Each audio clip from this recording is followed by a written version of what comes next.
I'd like to call to order the June 26, 2023 regular City Council meeting of the City of East Bethel, Minnesota. Would you please stand and say the Pledge of Allegiance? Pledge Allegiance to the flag of the United States of America and to the republic for which it stands, one nation, under God, indivisible, with liberty and justice for all.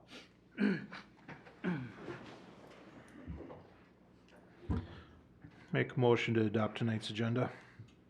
Second. Thank you, Brian. Thank you, Tim. All in favor? Aye. Aye. None opposed. Presentations and public hearings. We have a legislative update from Representative Peggy Scott. Did you want to read the background information? Sure Jeff? will. Thank you, Mr. Mayor. Thank you, Peggy, for attending our meeting. State Representative Peggy Scott represents District 31B, which includes East Bethel, Linwood, portions of Ham Lake, Andover, Oak Grove, and Athens Township. Representative Scott has been assigned to the Environment and Energy Committee and the Health and Human Services Division of the Finance Committee. She is also the ranking minority member on the Committee for Health and Human Services and Housing. Representative Scott will appear before us tonight and update the council on legislative and economic development issues that affect the city of East Bethel and current state legislation that has been before the Minnesota House of Representatives. Thank you, Peggy. Thank you, Mr. Davis, and I think you might have somebody else's committee assignments there.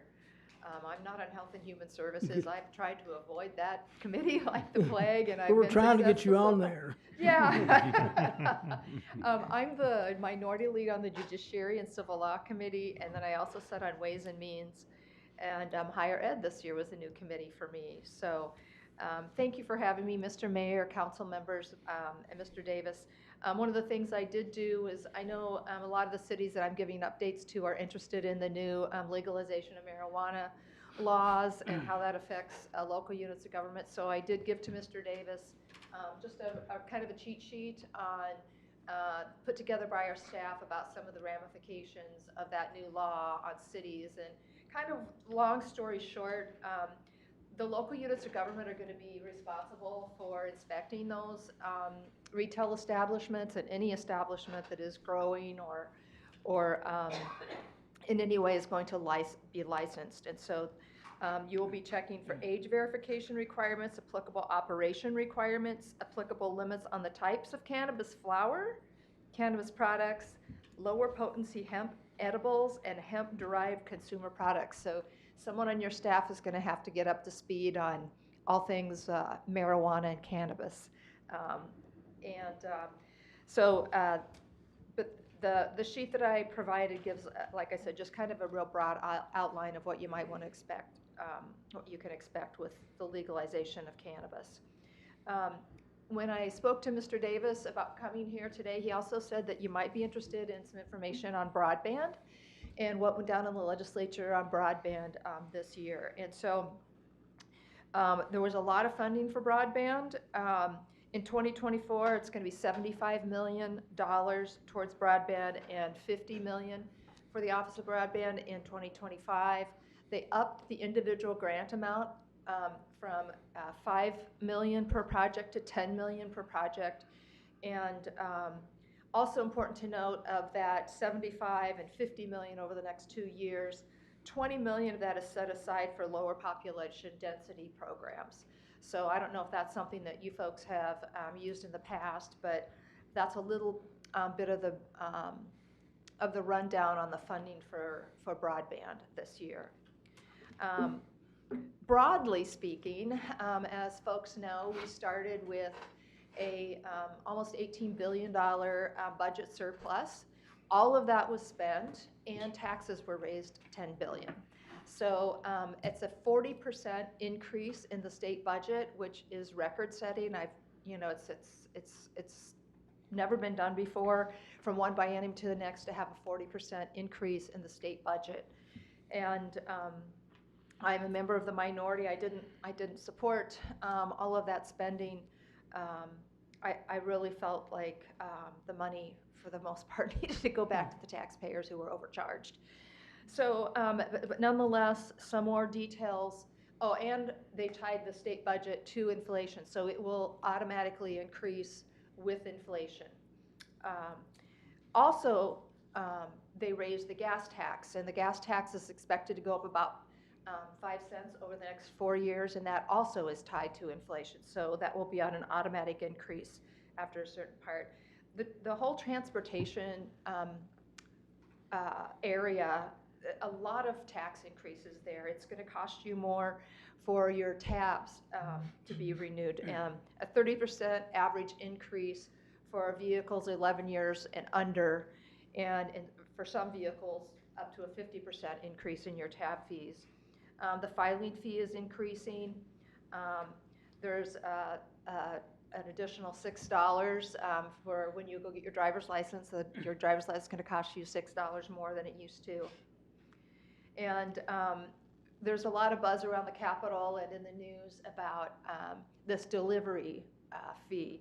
So there's a 50-cent delivery fee for getting anything delivered to your home on orders over $100. So I think what people are going to do is they're going to have 2 orders of $50 each, or be right under that $100 mark to avoid the 50-cent fee on that. So, and also there's going to be a full 1% sales tax in the metro, the 7-county metro area. So that includes Anoka County. 1/4 of that goes to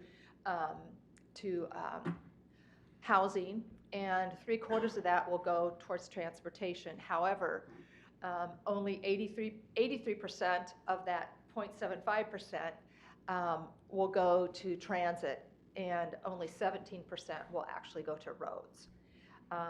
So that is a little bit of a rundown of some of the highlights of the legislative session, and I'm happy to answer any questions that you might have. And if I don't have the answer here tonight, I can certainly provide that for you. So I don't know if any of Mr. Mayor, or any of the council members, your city attorney, administrator have questions. Who do we fire for this great increase of everything? Well, yeah, as they say, elections have consequences, and so unfortunately, we fought every day. We fought really hard, our caucus did, to try to prevent a lot of this, and we just have the votes at the end of the day. So, yeah, the governor signed all this into law, and I just, even one of the members of the Democrat majority even said we have an insatiable appetite to spend money, and I guess that seems to be true here. So. Oh, I think we could have a couple hour long conversation about every item that you brought up there. Sure. But I do have a question specifically on the broadband funding. With a lot of the grants that have been given out in the past, those are just for rural areas outside the 7 counties. So East Bethel, even though we're mostly rural, we're not eligible for any of that funding. Is there any kind of restrictions or anything like that that would prevent East Bethel from going after any of these grants, or what kind of restrictions are there on them? Right. They put some prior language that had been session law into actual statute, and I'd be glad to get an answer for you on that, because it does talk about this 20 million that's set aside for lower population densities, but I don't know how that fits into the 7-county metro. So I'll be glad to get you an answer on that. I'm sorry I don't have one right here tonight. It's okay. You put a lot of information in front of us. So, but if you want to get that information in Jack, you'll be sure Perfect. to get it out to us. I would certainly be glad to do that. Thank you. And as a follow-up, I'm not looking for an answer tonight, but a lot of the things that we've attempted to do to get broadband funding is the qualification for what's not served and what's underserved. And Okay. generally, within a census tract, if one house is served, they count that as having service. So that's something that really affects a lot of us. We have certain large census tracts that may Okay. have 100, 200 homes in it, and we can't qualify for the grant funds because 1 or 2, 3 homes are served and the rest are not. So I see. Yeah, I see where that's a problem. Yeah, I'll try to get some answers for that. All right, one thank you. for you. Hey Peggy, Uh-huh. how much per gallon is the gas tax at right now? Do you know? Let me see if I even have it. I don't think that I have it here. I'm just curious because I can remember, it was a while ago since I got my license, but the tax, I think, around then was like 11 cents a gallon or whatever, and our roads were fantastic. And now they just want to keep raising that up, but I believe that they ain't even using it to fix our roads. Well, part of the problem is so much of this is going towards, for transit. And, you know, they're gonna be building a train, up to Duluth, that's gonna get you to Duluth in the same amount of time it would if you were driving. But it'll cost the taxpayers of Minnesota a couple $2 billion. And so we're paying these taxes, and a lot of people are not seeing the benefit of those taxes. And I want to say, the back of my mind says 18 cents a gallon right now, but I could be completely wrong on that, is the gas tax. Thanks. Yeah. So it's unfortunate. It really is. So I understand they're going to be doing some work on Viking, but I think that's more of a county road. So Yeah. a lot of this stuff has to fall in the counties, fortunately. So, any other questions? I just want to say, were you going to say something, Mr. Mayor? I was just gonna say thank you. Oh, yeah, I'm glad to be of service to you at any time you have questions or anything. And for the listening public and the full house that you have here tonight, I want to make myself available at any time. I'm easy to find on the internet, just rep.peggy.scott@house.mn.gov. And I really am honored to serve you and to serve the citizens of East Bethel, and hope that citizens will feel comfortable contacting me particularly if they run into a roadblock with state government. That's the best part of my job, is when people have been kind of beating their head against the wall against the bureaucracy and not getting anywhere, and they call me and I'm able to help. So I can't work miracles always, but don't let me be your last call. Make me your first call before you get too frustrated with state government. So, all right. Well, we do thank you very much. Thank you Yeah, very for much for coming. having me. Thank you. I would extend an open invitation to you anytime you want to come to any of our meetings, updates. And we usually have a spring and a fall town hall meeting Okay. that some of our other representatives come to and give updates to, that if you'd like, we can extend an invitation to you to I would love attend that. those. So All right. please put me on the list. All right, thank you very All much. right, thank you. Thanks. Thank you.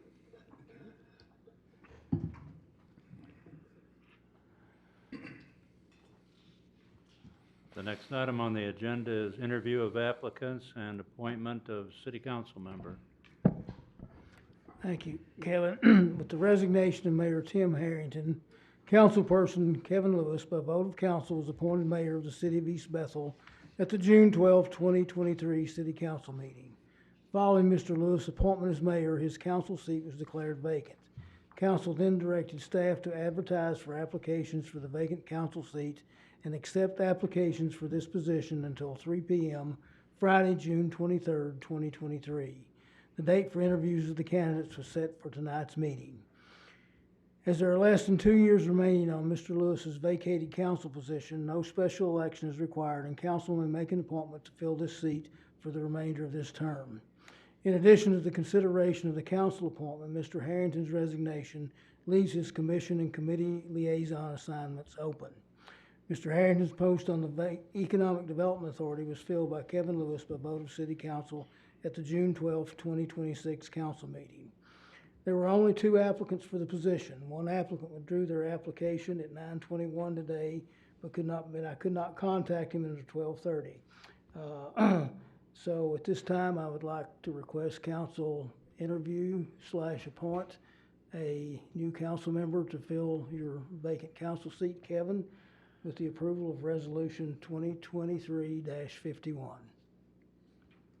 Okay, doesn't seem to require an interview process, so does anybody want to make a motion to approve resolution number 2023-51? I'll make a motion to approve that, dash, I don't even know what, 2023 2023, 22 dash 51. dash 51. Second. Do we have So- any to, go ahead, please. Mayor and City Administrator Jack Davis, at least the copy I have in me does not have the nominee filled in the blank. So Yeah. I think the motion should make it very clear that the approval of resolution number 2023-51 is to appoint, I believe it's Robert H. DeRoche Jr. Correct. With that, that would be my friendly amendment suggestion, both to Councilmember Smith, I believe, made the motion, and then I don't recall who was the second. So I gotta cancel the one I did, or just start a new one? No, just amend to include Robert H. DeRoche Jr. Okay. as the appointed. I amend my motion to include Robert H. DeRoche Jr. to the council. Second. Okay, so its motion is made and seconded. Do we have any discussion? All those in favor? say Aye. Aye. Aye. Opposed? None heard. Congratulations, Mr. DeRoche. Would you like to come up here, take your oath of office, and join us? For the folks in the crowd and on the recordings, Bob is a past mayor of East Bethel, a city council member, and member of the Roads Commission. So he brings a good bit of experience to the post.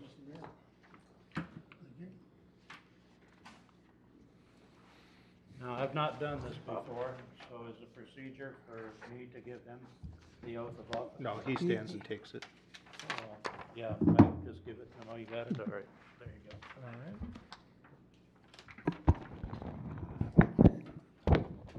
I, Robert DeRoche, do hereby solemnly swear that I support the Constitution of the United States and the Constitution of the State of Minnesota, and that I will faithfully, justly, and impartially discharge the duties of City Council member in the City of East Bethel, County of Anoka, State of Minnesota, to the best of my knowledge and ability. So help me God. Congratulations.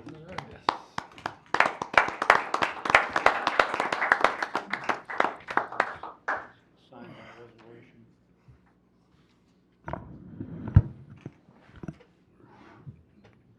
Okay, item 4C, Nexus Conduit Bond Presentation.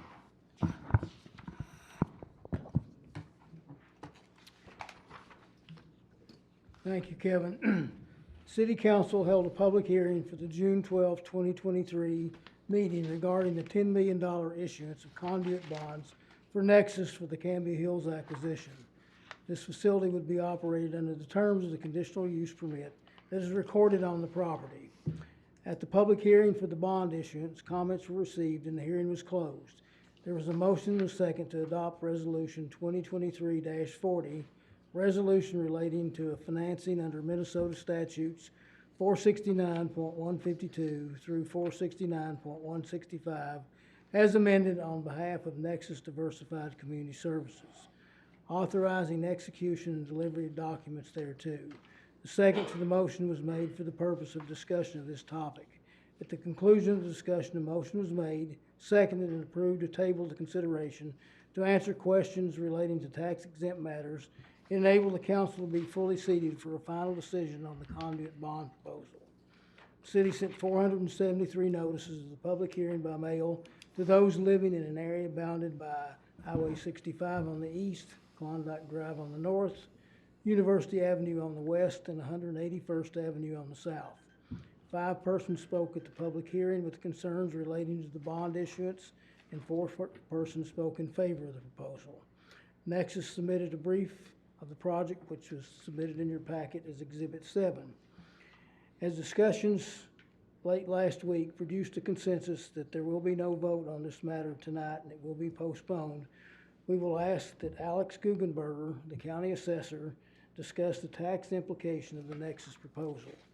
After Alex's presentation, we have representatives here from Nexus, Margaret Beamont and Michelle Miller, and representatives from Certus, Rob Fugly and Will Haas will be here to answer any questions you may have.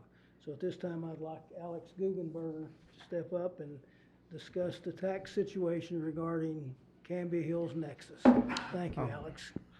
Question first, Jack, did I hear you right that said there'd be no vote on this tonight, or that there's no vote at the last meeting? No, there was a discussion to postpone the vote. Earlier got notification, so this is a discussion item. Okay. Mr. Mayor, council members, thanks for having me here tonight. I had received a couple questions late last week or early last week based on some of the discussions that had happened at your prior council meeting. Some questions regarding the taxable status. So I did review some of the meeting minutes that, from that meeting to answer. And so I'm hoping to answer a couple questions or clarify a couple points that were discussed at that meeting, as well as to discuss the exemption process itself and how that property became exempt, because there's some differences there. Based on my review of the notes, I know there was a couple statements made that the property would generate roughly $2 million in. If you could speak just a little louder. Sure. Like, Yep. Is that there better? you go. All right. That's much better. Thank you. Yep. So there was a couple statements made at the last meeting about the amount of tax that this parcel would generate if it were taxable. Those numbers are involved somewhere close to $2 million in tax. If that were the case, if this property was classified commercial, for example, that would, if it was to generate $2 million in tax, would need a value of roughly $75 million total to generate $2 million in tax, which this property is valued far less than that $75 million. In order to generate $2 million to the city, number would have to be $250 million, making it by far the most standalone valuable parcel in the county, which it's not. So just a point of clarification there. In this particular case, given its current market value, it generates about $114,000 in real estate tax. It would generate about $114,000, of which the city would be eligible to receive about $36,000 of that, given the tax rate, because of the total tax, roughly a third goes to the county, roughly a third goes to the school district, roughly a third goes to your city. So some of the numbers that were thrown out at that meeting were inflated, and I just wanted to make it clear that those numbers, these are the more accurate numbers based on the current value of the parcel. Do you have any questions regarding some of those numbers? What value do you call it worth right now? Right now, I believe for payable 2023, the tax it's valued at roughly a little over $6 million. With the building and everything With the on there? building and everything, yep. Really? So part of the valuation piece is highest and best use. So in certain instances, if the property does go vacant or is no longer used, what is a property owner going to pay for that building? Given its special use nature, it would be very hard to repurpose that particular property into something else other than to demo it, at which point you have to start valuing demo costs and other things into the valuation. So that's where that structure value, and we're not valuing the business value either. We are required to value just real estate. So sticks and stones. Okay, thanks.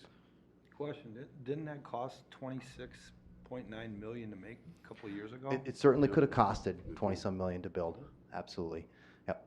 And that's really where the cost might outweigh the overall value. Like if you were gonna put in a swimming pool, that might cost $30,000, $40,000, $50,000 to your home, but in general, that might only add $5,000 in value. In this particular case, it was built for a specific use, a specific purpose as a mental treatment facility.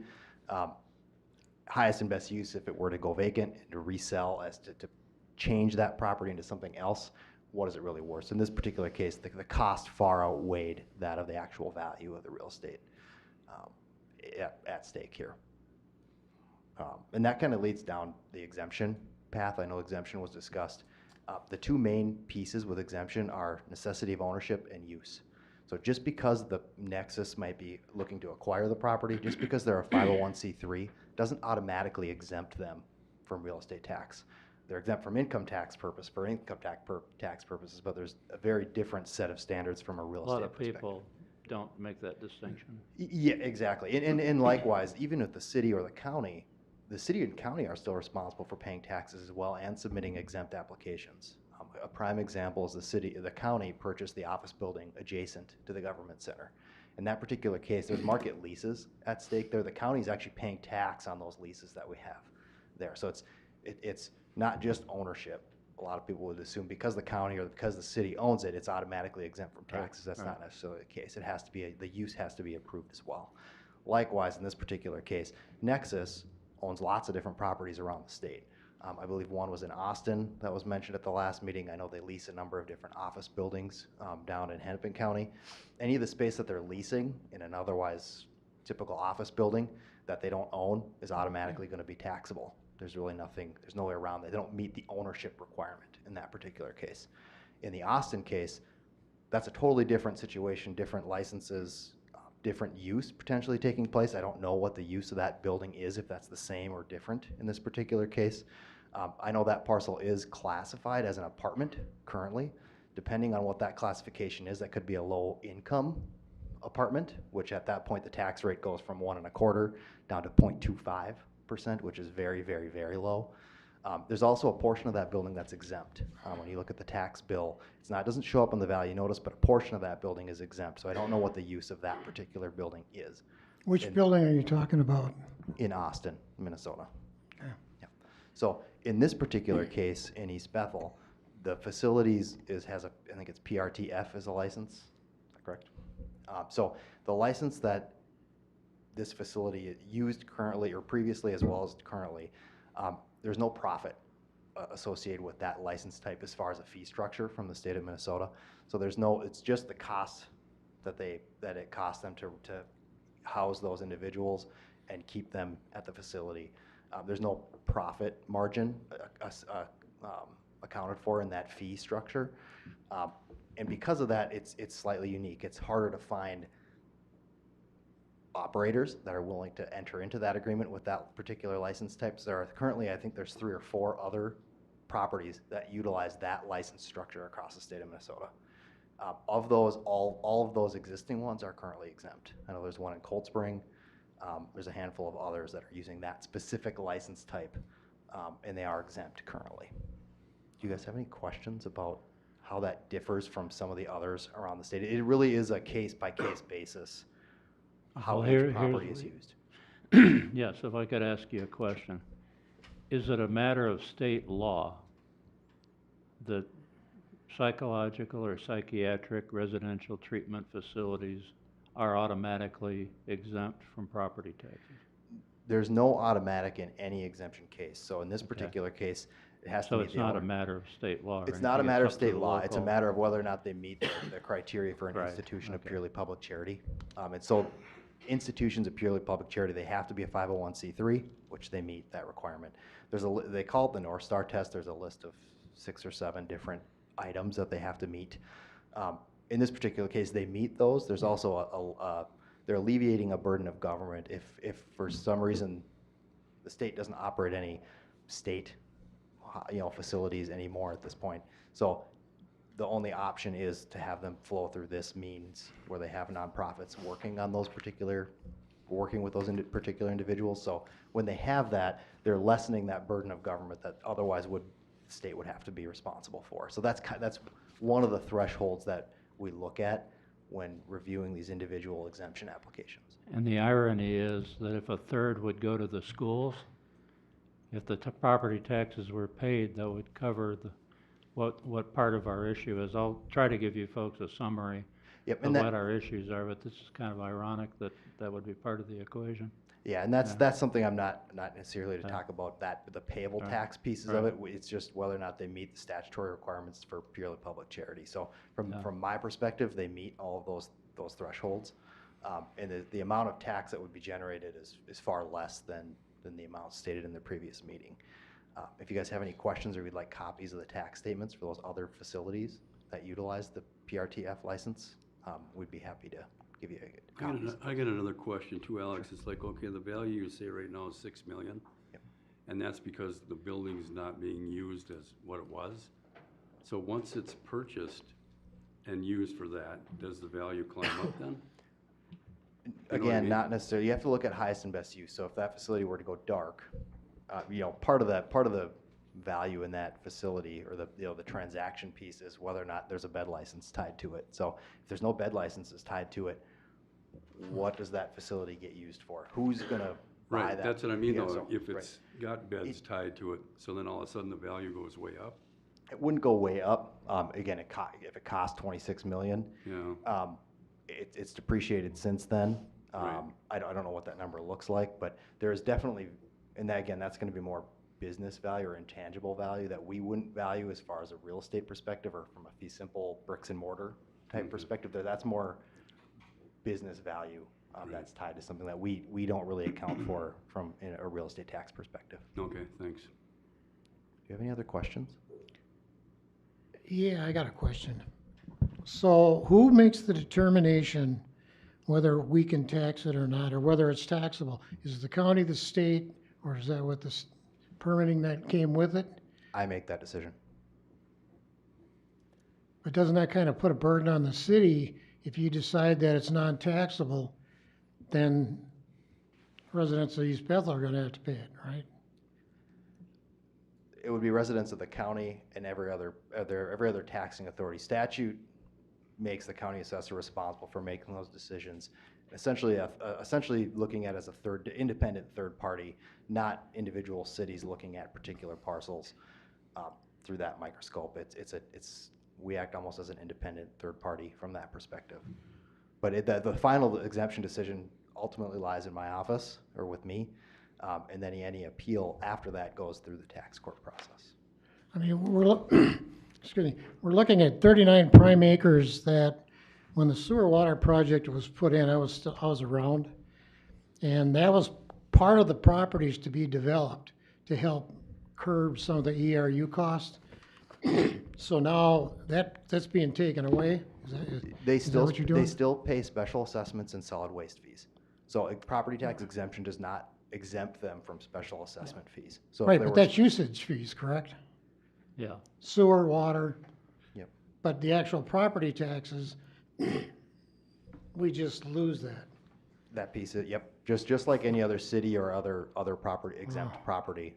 Can I ask a related question? That's too bad. My understanding is tomorrow morning, the county commissioners are meeting to discuss a number of things, but this is one of the things on their agenda, is the property tax the approval of the conduit bonds for 7 million and change, and the property tax treatment of the property as well. But my question's simpler. If the county were to say, okay, well, we are going to exempt this from property taxes at the county level, we'll forego our share, does that require us to do the same at the city level? So the county board doesn't have a say whether this parcel is exempt or not. That lives truly in my office. This doesn't go up to the county board for them to make a vote or a decision on. It's my interpretation of. Do they make a recommendation or something?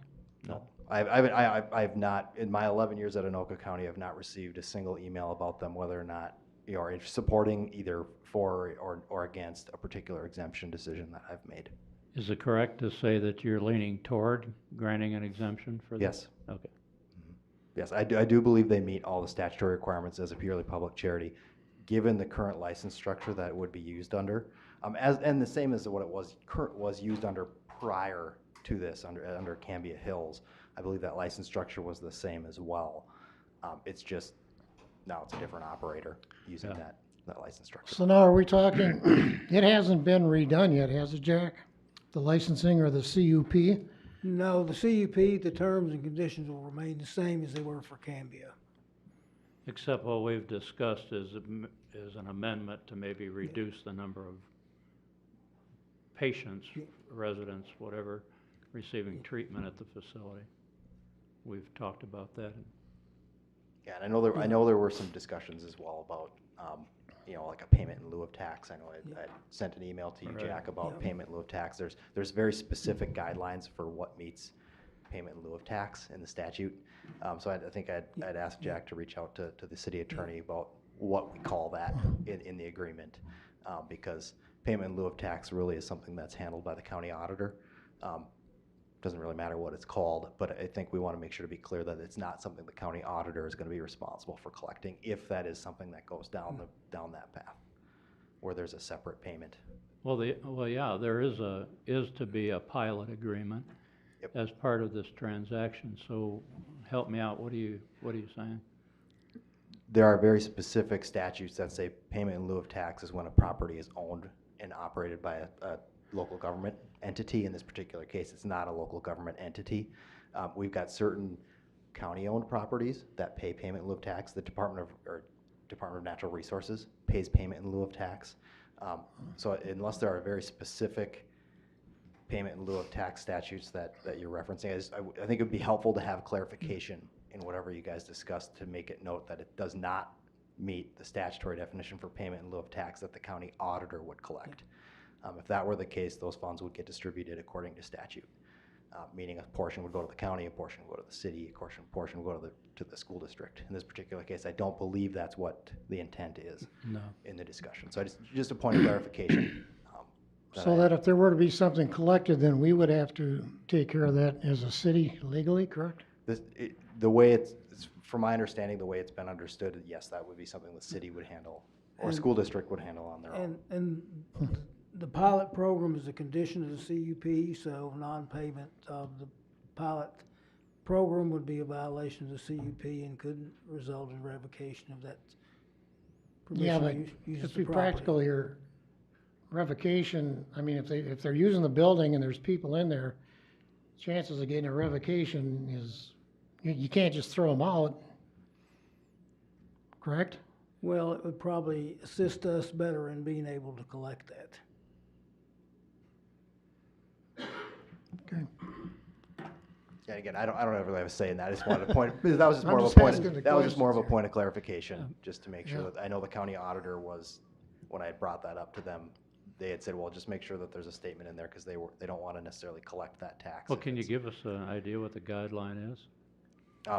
We can certainly look at the statutory Sure. reference.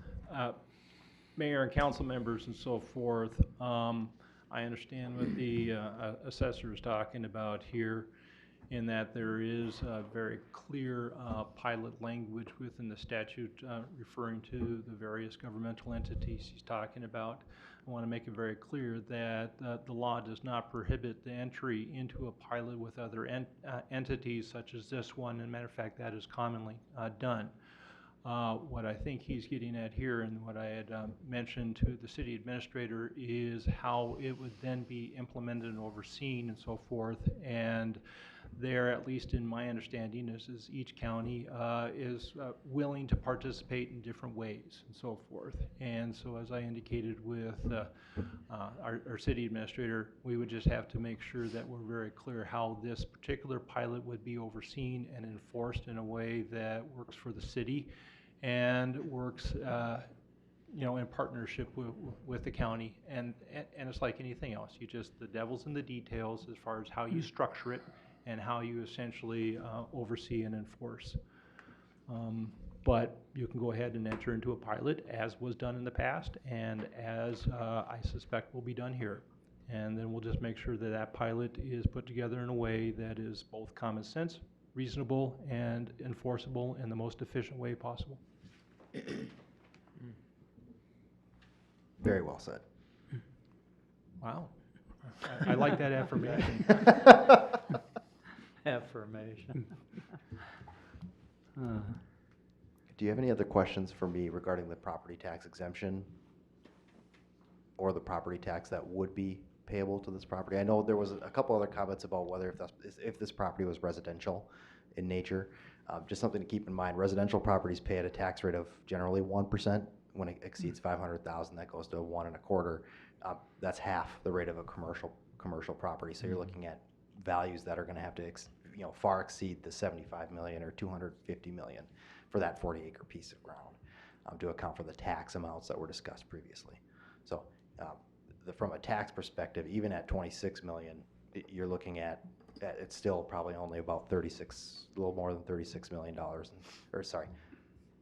little more than $36,000 in tax. So you're not looking at huge tax amounts compared to what was discussed at the prior meeting. I just want to make sure that that's clear.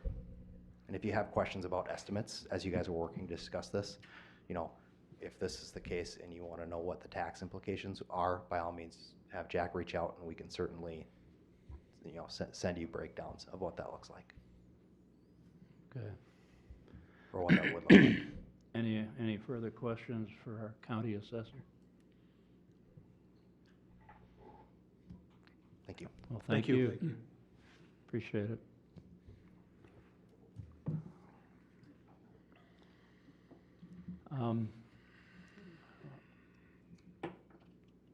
Somebody help me out. What do we want to do next as far as, I had planned, if I could just take a minute, I had tried to write out what we're dealing with at a city level, okay?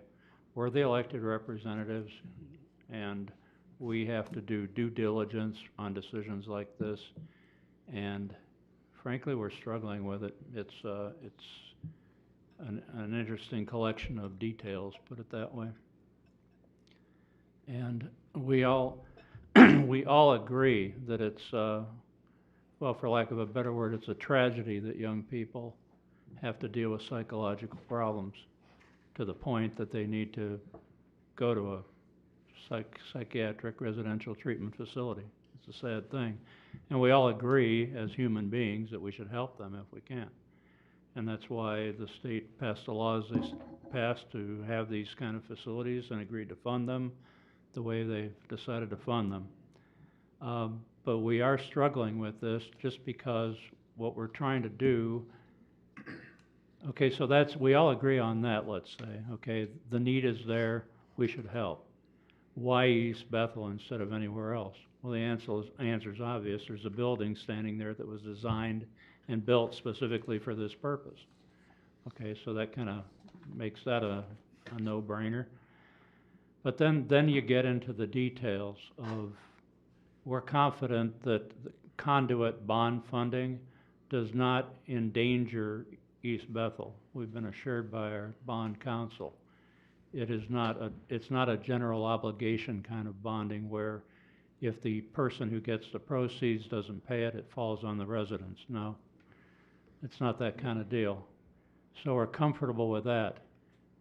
Where we're concerned about is the impact it'll have on the school district, and via the school district through the tax levy, the school tax levy on the citizens of East Bethel. That's where the rub is for us. And if anybody wants to jump in and say I'm missing something, please do. These guys up here. Mr. Mayor, appreciate that. You have 3 recommendations in front of you. And I would recommend that even if you decide not to vote on one of those recommendations, to at least center your discussion. Maybe you could have a motion on one of those recommendations, a second, at which point you have an action item in front of you to discuss. It could very well be that in that discussion, it will, and I suspect it will, incorporate some of the other 2 recommendations, at which point that might help navigate you to essentially what action item this particular body would agree on. I mean, the recommendation number 3, for example, is that the council would take no action which would prevent Nexus from obtaining tax-exempt financing from any public entity. Recommendation number 2 is that if the council did not find it warranted to approve financing, then consider a resolution, and I'm just going to paraphrase, that would allow them to seek financing through Anoka County. And then recommendation number 1 at the top is approving the financing where the city is the issuer. But that way you have a very specific action item in front of the clerk. Correct me if I'm wrong, but it seems that tabling it seems like the path. Is that not true? See, you have this down, Mayor. Oh, yeah, I sure do. Yeah, that's why I'm asking. Well, you remember from last one.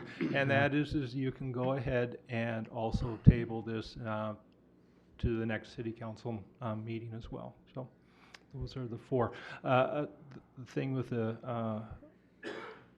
so that could be, you could motion to table and have a discussion off of that as well. True.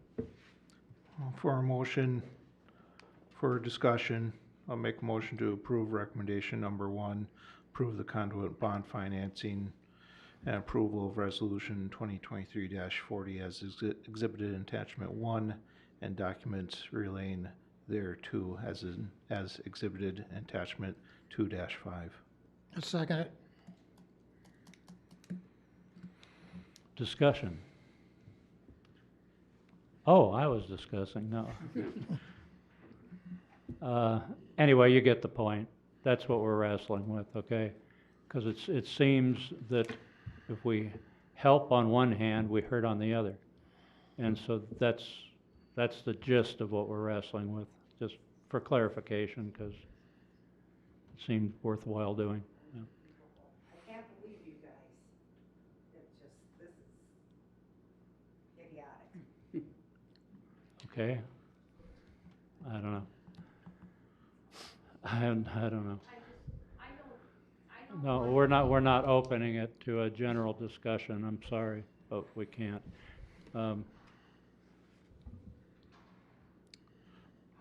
Mr. Attorney, City Attorney, can the city legally stop Nexus from coming into the city if they choose to purchase that building? Well, we can't stop, the city cannot stop anyone from purchasing real property as well as the facilities on it. So then the next question that I think you're inferring is can the city engage in stopping the use of that building by Nexus for their intended purposes? That particular question has not been posed to me specifically. All I can say is that this juncture, I am not aware of any way that the city could. For all the reasons that have been indicated, that this is actually the jurisdiction of the state with respect to oversight and use, and the property as intended to use based upon the record indicated when this came up in its predecessor is that their use fits within the zoning and fits within the CUP. And the CUP The CUP, just for clarification, is a conditional use permit which was granted to this property. It's not attached to a particular person, it's attached to a property by the previous city council or in 2018, 2019, whatever. And we checked with Eric, our city attorney, that the conditional use permit, the CUP, attaches to the property, not to the person or entity, okay? So when the property is transferred, it travels with it. Am I speaking correctly? Did I pay attention when you tried to educate me? Yes, Mayor. Okay.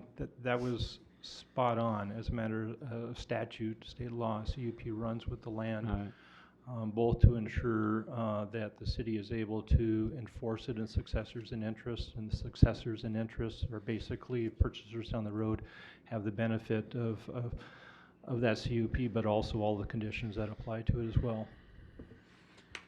So if we've established that Nexus can purchase a property, we've established that Nexus can run their facility with the CUP. Correct. On both counts. So all that we're really discussing here, or can discuss, is a conduit bond. Is there anything else that we can discuss about this? Well, the pilot agreement, the loan origination Well, fee, yes, stuff the like that. pilot agreement, there's just the details. The details, yeah, Well- that's what we talked about. By we, I don't mean members of the council, I mean me and Mr. Miller and Dr. Murray and Ms. Vilmont.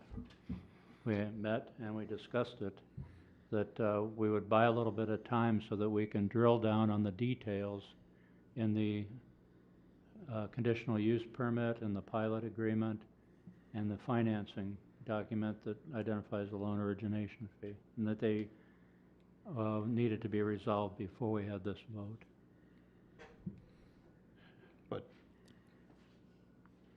So what's before this council is the conduit bond financing with the understanding that pursuant to the CUP, Nexus will have to enter into a pilot agreement, regardless of the vote on this, with the city. And that is one of the conditions on that CUP. Does that clarify anything?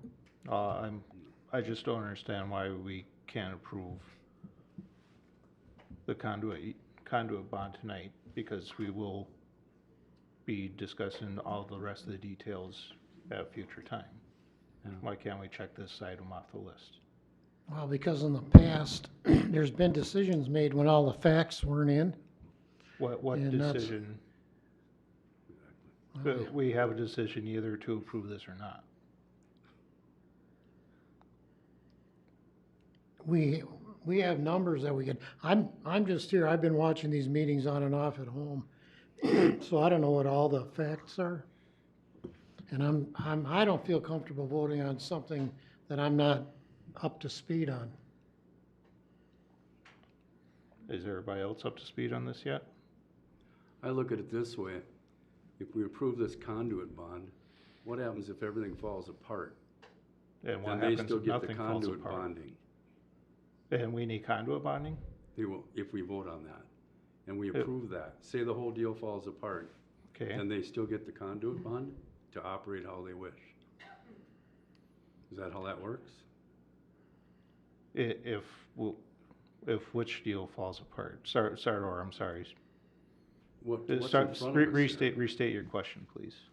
Restate it is, if we approve the conduit bond and say all of a sudden everything goes the other way where we're not gonna approve Nexus for whatever, then they still get the bond conduit, right? The conduit bond, and they can operate how they want anyways, without us. Cause we approved their financing. We can't deny Nexus from operating. I'm just saying, if something went south the other way, we're already approving the financing for them to move forward, no matter what we do. I'm assuming that this financing is contingent on them Well, you're moving assuming forward. that, but we don't know that. Well, that can be That's a what I'm trying question find to, out. Right, I don't know either. So you can't assume when you're that- talking $10 million. that can be a question posted Posted where? to our conduit bond people. Okay, ask them then. Well, it's your question. Well, yeah, are they here? Jack, are they here tonight? No, they're not here. They said, since there was notification that there would be no vote, that they would be at the next meeting when there was a vote. Okay. I think, you know, the issue with the pilot program is it is the condition of the operation of the facility. To me, without that, they're in non-compliance with it. The payment that they would give us for participation in the program is something that can be worked out. It could be a condition of it. But I think if Nexus is willing to wait a month, then we should work out these details, and then we can wrap this package up all at once and have everything ready to go. All right. I Makes hope we sense can to do me. that. With that in mind, maybe we should call the question, huh? Well, you have, if you want, you could have a motion to table, which could be heard first. And if that is passed, then you don't reach the underlying motion, just as it was Right. done two weeks ago. All right, again, I'll make a motion and table this item. Second. Motion made and seconded. All those in favor? All right, Aye. Aye.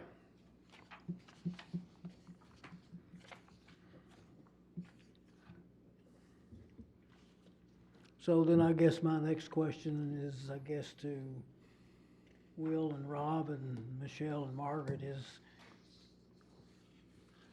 are we ready to see what we can do to iron out these details, especially for the pilot and the participation fee, and have that ready to go at the, 12th? we have a council meeting on July the 10th and July the 10th. 24th. Yeah. Would the 24th be an acceptable date? Yeah, I mean, the sooner the better. I mean, if we could do Right. the 10th, that would be good. If we've got to wait till the 24th, we'll make that work. So the council is aware, I'm on vacation on the 24th, so you're gonna have someone else here. I don't know if that's good or bad, but I just wanna let you know. My family and I are going camping, but I will be here on the 10th.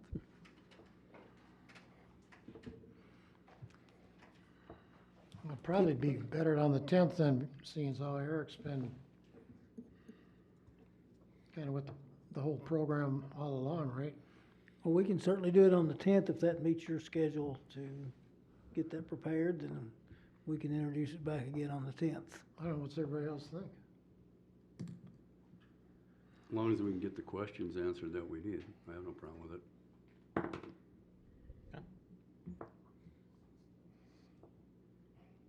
Mr. Miller, what do you think? I think it's the right thing to do. We don't have the answers to a lot of these questions yet. They've agreed to get us these answers. And we don't want to see a failure again. Yeah. We're right on the heels of something that came Mike? in. And I think we should take our time. There are a few questions I need to ask yet about the taxes and so forth when it comes to the payment of what's owed the city from Cambria. But I'll get those out at another time, but it's, Do you think we can do the 10th? I think so. Sooner the All right. better. So do we need to amend the motion to put the date? You can, or you can leave it up to the city administrator to bring it back to this body on the 10th or the 24th, whenever all the parties are ready. That'd be That should easiest. work. I think we've got the commitment from everybody involved that's gonna have to do the heavy lifting to get that to us, so I agree, the sooner we can get this resolved, the better. Well, then go ahead and change your motion to table this until July 10th of 2023. I believe it was Councilmember Munger that made the motion and Yeah, would, Mundell, I'm sorry. that, we've already voted on it. Do we need to, Oh, can we? was there a vote on the table? No. That went so fast, I believe that there was, wasn't Yeah. Mm-hmm. Oh, well, then it's passed and you had a discussion inappropriately, but that's all right. I didn't want to correct you. All right, well then it's been generally decided, and as I've indicated, city administrator can bring it back on the agenda when it's ready, and the 10th is the goal. Okay. Great. Good, thank you.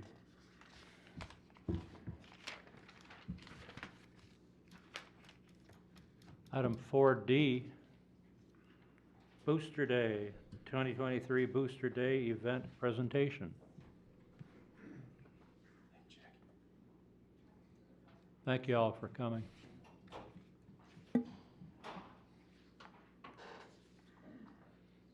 Jack, I don't know whether to thank you or yell at you for putting me where you did in this agenda. So I'm here with lighter topic and a fun topic. Good evening, Mayor and Council. My name is Stephanie. I am the coordinator for East Bethel Booster Day. And I am so excited to be here to tell you about the plans for our event this year. Booster Days is a long-standing event here in East Bethel. It takes place every July right here at Booster Park.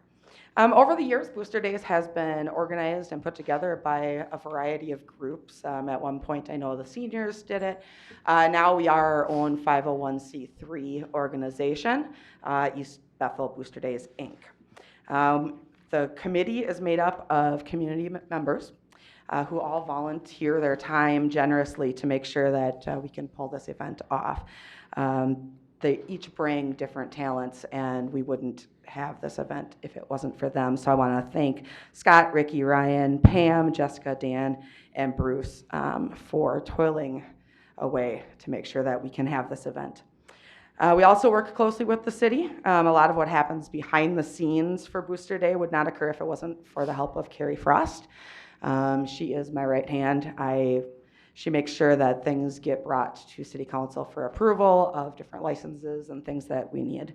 In addition to Carrie, as Jack had mentioned earlier, we typically do have a council member who sits on our committee as a council liaison.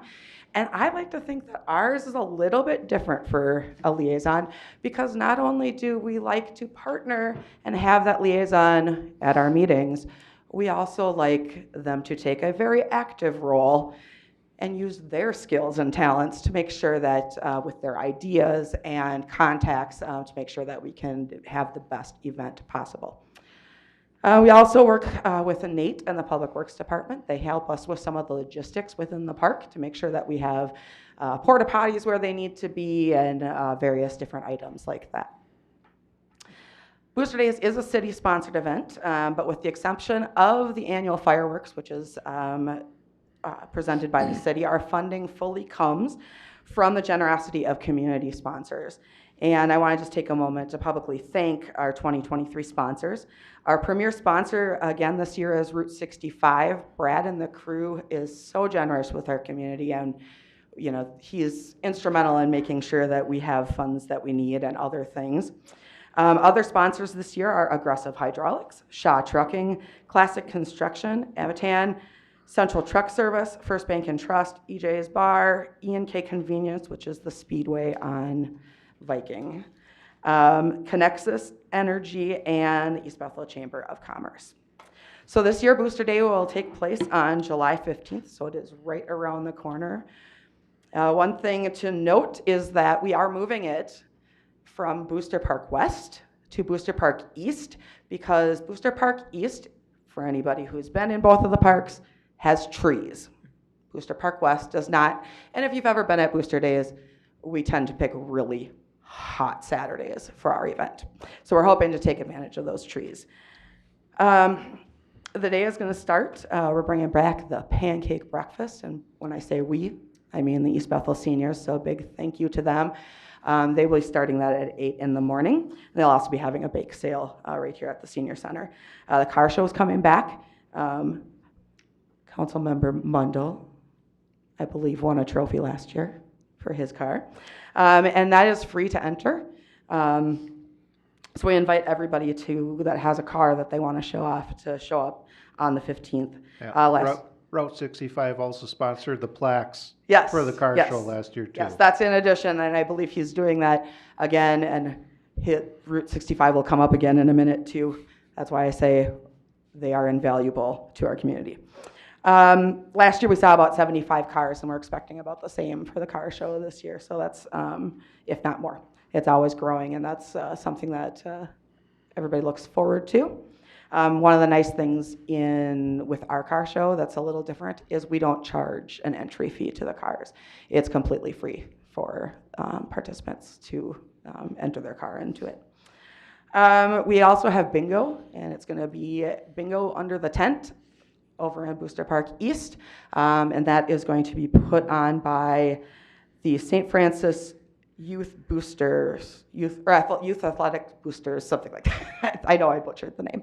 But they will be running that. It's a bingo session, a cash bingo session, and it'll be $20 for the session. That'll start at 3 p.m.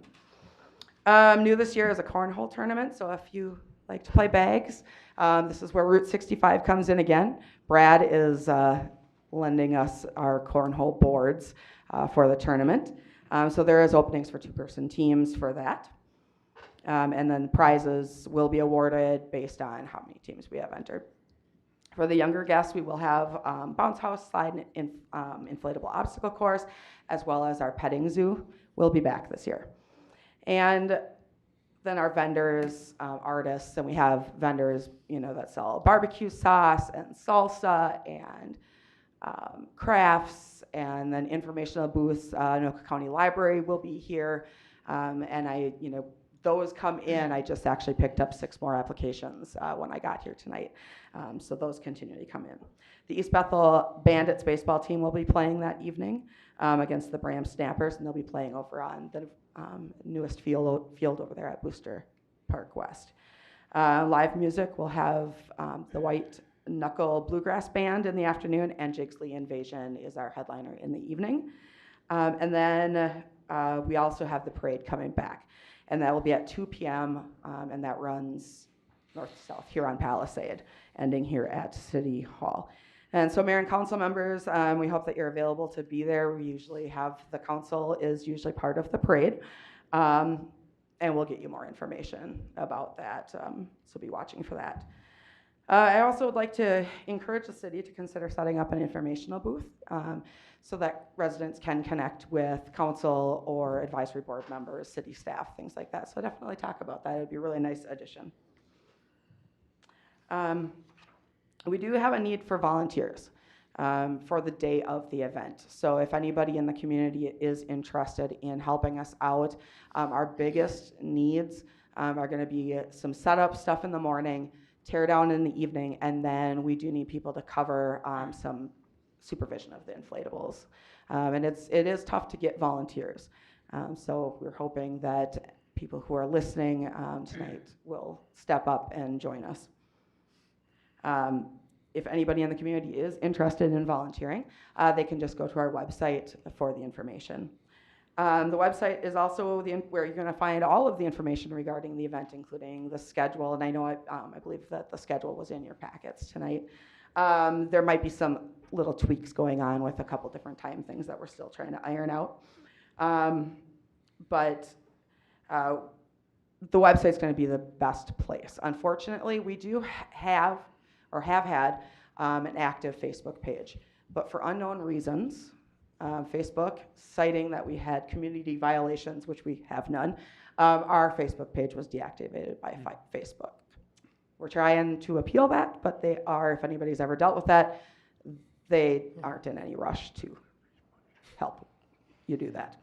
So we're working on it. But on the community groups, you will see postings from EB Booster Day. That is our group. It's just more of a personal type page versus, so it's not really a place where you can find all of the information. So I definitely recommend going to the website. Our website is eastbethelboosterdays.com. And we have had questions before on social media, so I'm going to answer this here publicly. Why is it called East Bethel Booster Days, but it's only one day? In the past, there has been multiple days to the event, and when we did our incorporation, I decided to keep the S on our incorporated name because my dream and our committee's dream is that it will grow, and it will be more than just one Saturday. It will be the full third weekend in July. So we want to invite everybody, our residents, city council members, city staff, to join us on July 15th at the park. Any questions for me? No, but thank you very much for the Welcome. presentation. You're welcome. Have a good night. Thank you.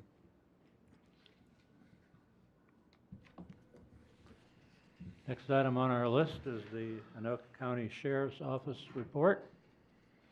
Lieutenant Peters, correct? Yes, sir. Good evening, Mayor, City Council members. I'm Derek Peters. I'm our patrol lieutenant at the Sheriff's Office. May had a total of 485 calls for service this month. That was our busiest month this year. I think we'll probably see that continue as the warm months, we proceed through the summer. It's typically what we see. Our deputies responded to a total of 3 burglaries, 8 theft reports, and 61 medicals. We made 17 custodial arrests for a number of miscellaneous violations, and our traffic enforcement efforts resulted in the issuance of 19 traffic citations. So some of our notable calls last month, the 15th of May, 6:30 in the morning, Deputy Quam was dispatched to a phone call originating from the 18200 block of Deerwood Lane Northeast regarding a stolen vehicle. The owner advised Deputy Quam that her vehicle was a dark gray Mazda 3, was parked at the end of her driveway and had been stolen the night before. So the reporting party didn't know who had stolen the vehicle and didn't know where the keys were. There was no information regarding the whereabouts of that vehicle, so our deputy entered that vehicle as stolen. There's no suspect information at this time. So ultimately, when we have stolen vehicles, our deputies collect that information, and then we upload that information, or we have our dispatch center upload that information to NCIC, which is our National Criminal Information Database. If any law enforcement member anywhere in the country comes across that vehicle and runs that tag, we'll find it. So. Secondly, on the 17th of May at 1 o'clock in the morning, Deputy Sykes was on patrol through the 2700 block of Viking Boulevard Northeast when she observed a pickup truck traveling through the area with no taillights. Deputy Sykes stopped the vehicle and spoke to the driver, who advised that he had been stopped earlier in the day by someone else for the exact same thing. It's unknown where he was stopped or whether it was by the sheriff's office or not. But Deputy Sykes later learned that this driver had been driving on a revoked license. So to prevent further criminal conduct from reoccurring, Deputy Sykes arrested the driver and transported him to jail. The truck was parked legally and left at the scene. On the 29th of May at 1 o'clock in the morning, Deputy Mo Broughton was on patrol in the 20900 block of Highway 65 Northeast when he noticed a white pickup truck and trailer parked next to a closed business in the area. Believing that this was suspicious at that period of time in the evening, Deputy Mo Broughton pulled up next to the vehicle and located a male dressed in all black laying on the floor in the back seat of this vehicle. The male was ordered to step out and complied. Deputy Mo Broughton began asking the male what he was doing. He told the deputies that he was sleeping, but would not provide any other articulable reason why he was there. Several deputies arrived to assist and located an open fence near where this truck was parked. A pair of bolts and nuts were laying on the ground, suggesting that that fence had been opened by this male, which is why those parts were on the ground. Located in this male's possession was a wrench matching the correct size of the bolts that we had located on the ground. Deputy Mo Broughton attempted to take a statement from this male, but he declined to speak with our staff. He was arrested for possession of burglary tools and transported to jail. Trespassing and other charges will be added later after contact with the owner of this property is made. And finally, in the month of May, we're beginning to see that uptick in those property crimes that we usually talk about in the months leading up to June and July. That's due to the nice weather. It's due to all that foot traffic that we're seeing out in our communities. So please, as a friendly reminder, and you have all heard me say this before, make sure that you secure your vehicles and all of your property as best you can. Lock your doors when you're outside. Lock your doors when you're away from home, even if it's just a short trip down the road. That will deter a majority of a lot of the thefts that we're seeing. These are crimes of opportunity that folks take. So please continue to call 911 if you see anything suspicious, and we'll come out and check it out. We greatly appreciate any and all tips from our community partners, which is everyone here tonight, everybody watching this evening. So thank you again for allowing me to provide a quick update. I'll stand for any questions that you may have. Notice that there were no DUIs. I don't think I've seen that on a report. Can't remember the last time that we've had that.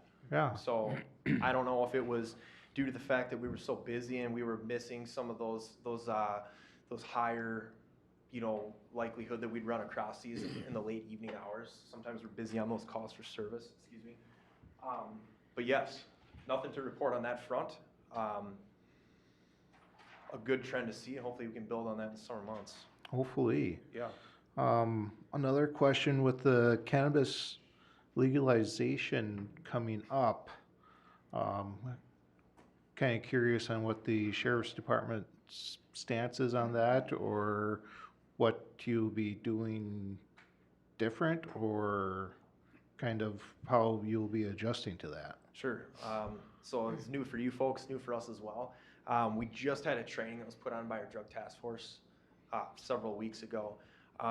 The state had come out with some pretty clear guidelines. We'll follow those guidelines. I don't know what they are off the top of my head, but we will certainly follow the laws and rules of the land, if you will. But on our side of things at the sheriff's office, definitely it'll be a learning experience for us as well, depending on how we process these, how inundated our drug task force will be with the new laws regarding cannabis. But you can rest assured we'll be out. We'll be taking those phone calls. Usually when we make those narcotics arrests, our DTF is intimately involved in the processing of that person or those persons that are arrested. So I'll rely on them, and it'll be a continued conversation that we'll have back home at the sheriff's office, and we can work through those problems together as they come up. So it'll be a learning experience for us as well. Okay. Thank you.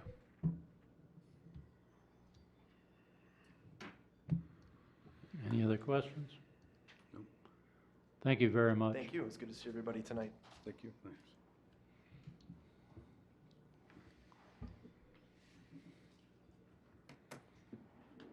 Hello, Chief. Good evening, Mayor and Council. I'm here to give our May fire report. In the month of May 2023, the fire department responded to 82 calls for service. We responded to 64 medicals, 2 accidents, 5 alarms, and 2 mutual aid calls.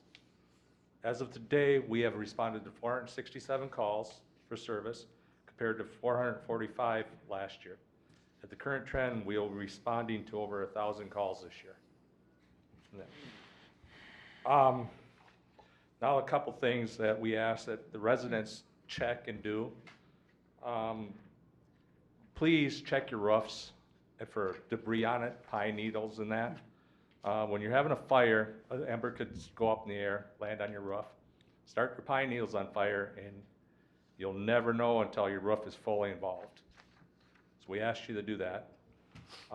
Then on open burning, the DNR is the one that controls open burning, not the city. So every day we're getting updates from the DNR if they're gonna allow open burning due to air quality. The best thing to do is check the DNR website for an open burning if you have a permit. Campfires or rec fires are not prohibited, but they need to be 3 by 3 at the time.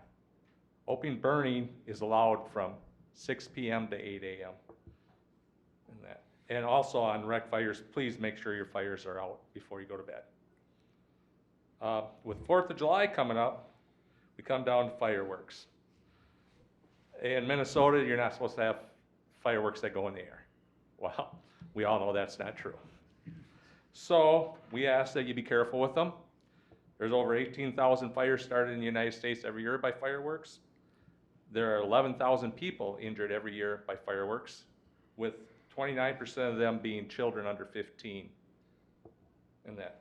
The most injuries come to face, hands, fingers are the most frequent body parts taken off. But with that, like I said, have a safe and happy 4th of July. And then we're gonna go to, with the 90-degree heat in the last few days, is heat emergencies. When you're working outside or playing outside, please do it in small amounts. Take time to cool down. Drink water. Sport drinks are good, but the water gets into your system a lot faster. And if you start feeling nauseous or anything like that, where you think you're gonna have a heat emergency, call 911. We'll be there to help you. And with that, I will take any questions. What's the fire danger right now with the dry seasons that we've had? I do believe it's still extremely high. The DNR has not put out a burn ban yet. Like I said, they do it on a day-by-day basis. Last week we had no open burning whatsoever because of air quality. Right now it's basically air quality. And that's why they're not allowing open burning. Is that due to the Canadian wildfires? Yeah. Are those still going on? They're still going. I don't think they're trying to control them. Okay. Any other questions? Anything from the audience? Okay. Well, thank you guys. Have a good day. Thank you, Chief. Thank you, Chief.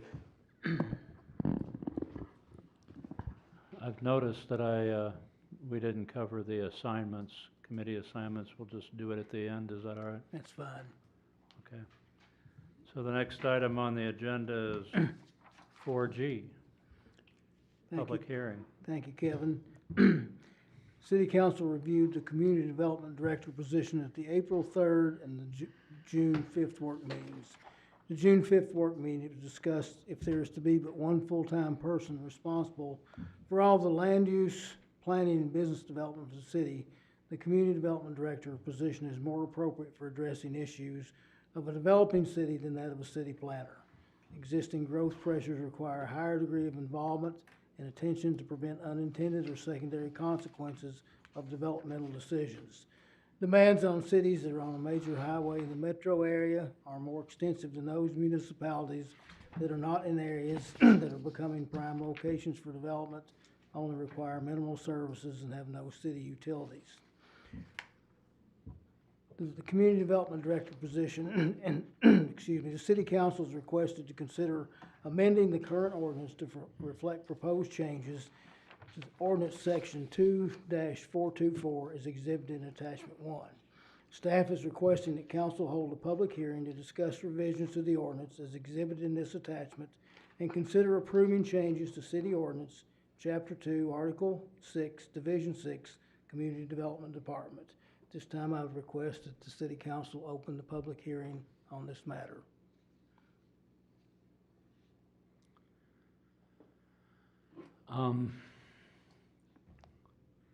Again, with council's advice, I have a meeting this week that bears on this matter, and I would like to basically table this until our next meeting so that I could have that, get that information, and the other matter is we also have a new city council member who may not be up on this particular topic, so.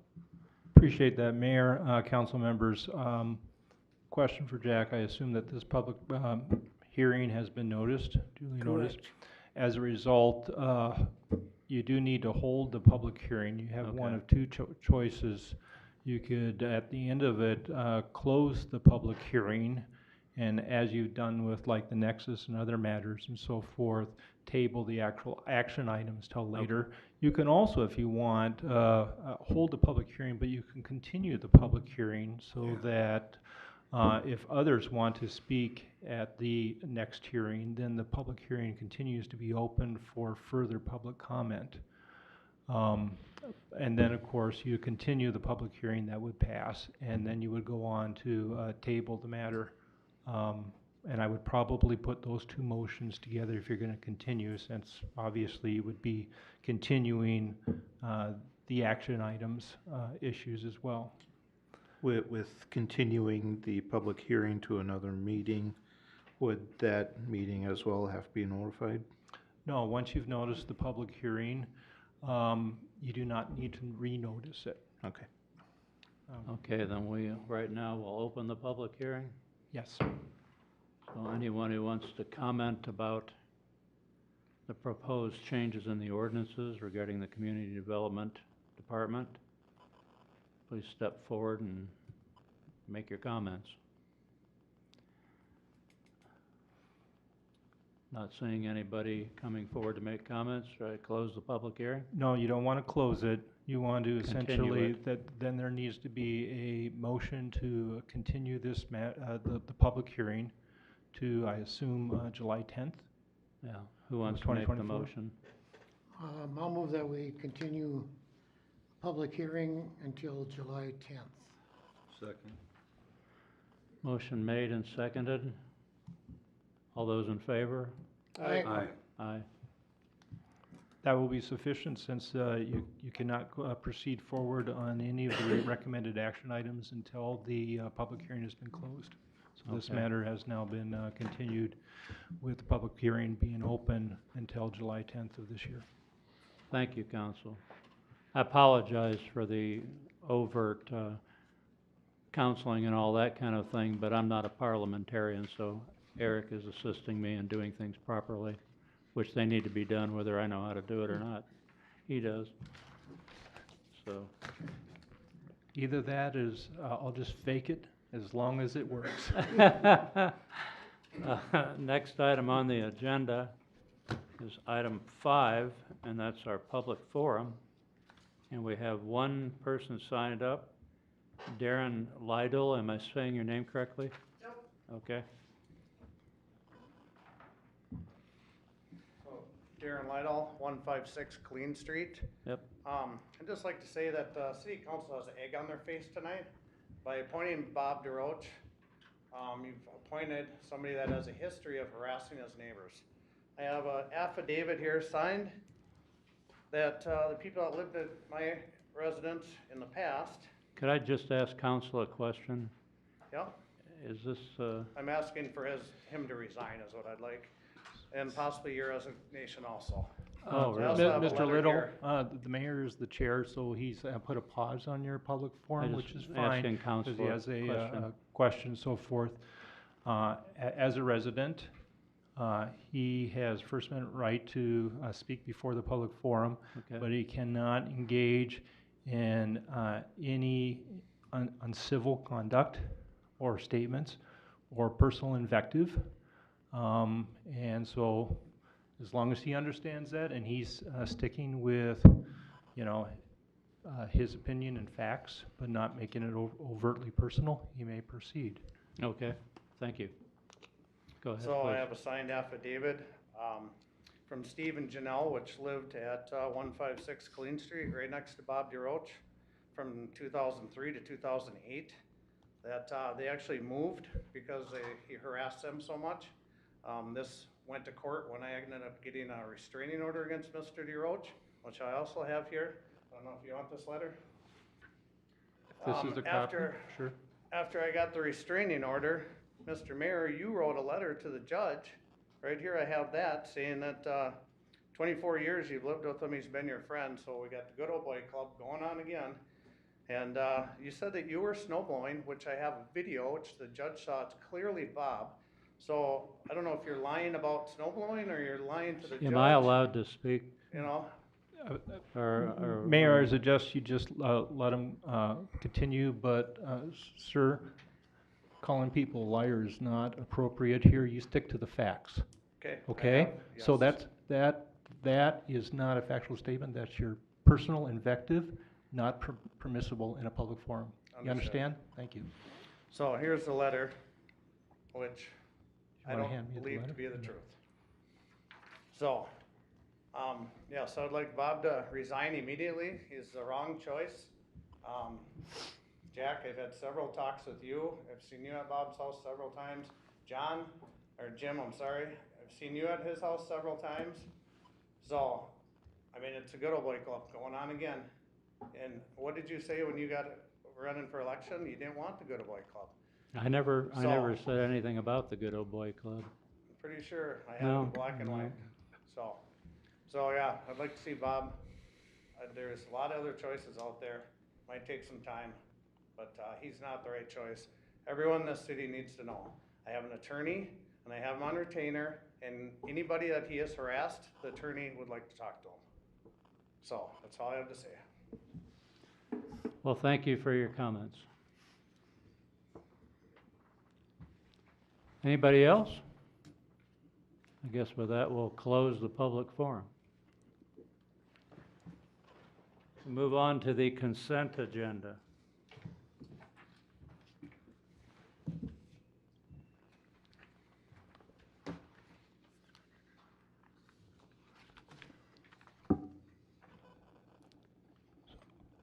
So we'll need a motion for a first and a second, then you can pull. Okay. So can we get a motion to approve the consent agenda and a second? I'll move to approve Second. the consent agenda. Okay, approved and seconded. Discussion. I'll pull item A. I'll also pull item A and item F, as in Frank.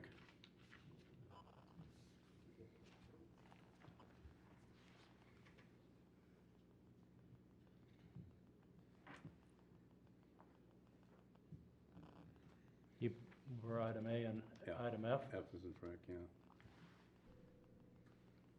I'd like to pull item A. Okay, everybody's got it on item A, huh? All right, and we'll just take them in the order that was stated. So what I'm hearing is that consent agenda move and seconded, A and F have been pulled. So that would mean that now B, C, D, E, G, H, I is before this council for approval. Also pull E, Spoke too or soon. was E with, is that with G? No, Is that what if you- you're pulling E. So basically everything but A, E, and F. I have to recuse on the minutes because I wasn't here when the meetings happened. Actually, you don't, but you can Oh, if really? you want, yes. Okay, well, seeing as how I wasn't at the meetings, I'm not gonna agree to them because I don't know. So that would be B and C. B and C. So if you want to vote on the consent agenda, those would be pulled, or you could just I'll essentially pull 'em. recuse yourself from, okay. Well, I'll just recuse from the whole thing, right? Oh, it's up to you. I'm giving you the Oh, option. no, I'll just recuse Okay, myself fair enough. from the consent agenda. Okay, so 4 out of 5 have a problem with or have concern about it, want to speak on item A. So do you want to start, Brian? Do we vote on the rest of these first? Oh, is that Yeah, it? I would Okay. vote on the rest of these since you have a first and a second. All right, everything but A and F? I believe E was pulled by E, Councilmember excuse Smith me. as well. Right, so A, E, and F has been pulled, everything else is before you for a vote. So who would like to address item A? No, you want We're the gonna vote? make a motion. So we still So have to, All right, we still have to vote on the existing. yeah. So, I'll just make a say- motion on the existing ones that are good yet to go. We already had the motion. Oh, we That's did? fine, you can go ahead and Okay. second it. Move along then. So Was did it get seconded? To approve the other items? You can go ahead and vote. Just go ahead and vote. All right, all those in favor? Aye. Aye. Opposed? So, Okay. And then I recuse from the vote. Right, and Bob DeRoche, let the minutes show that Bob DeRoche recused himself from the vote. Okay, so, item A, I'll be abstaining from voting on those minutes, or on the bill list. That's all. okay, I got a question, Jack. On Hokinson Anderson, the engineering part on page 56, I'm trying to figure out, no, is this over and above what we have our hired engineer work? Yes, these are project-related activities that relate to our overlay project for the 3 we have scheduled for this year, the reconstruction project for 183rd, University Avenue in Sims, the Whispering Aspens project.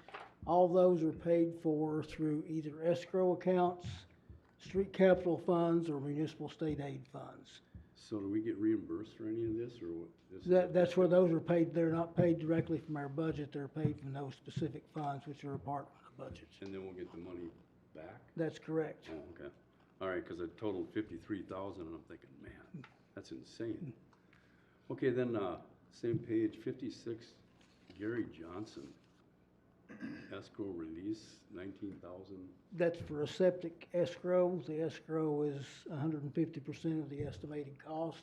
So he's completed his septic system repair, so he gets his escrow deposit back.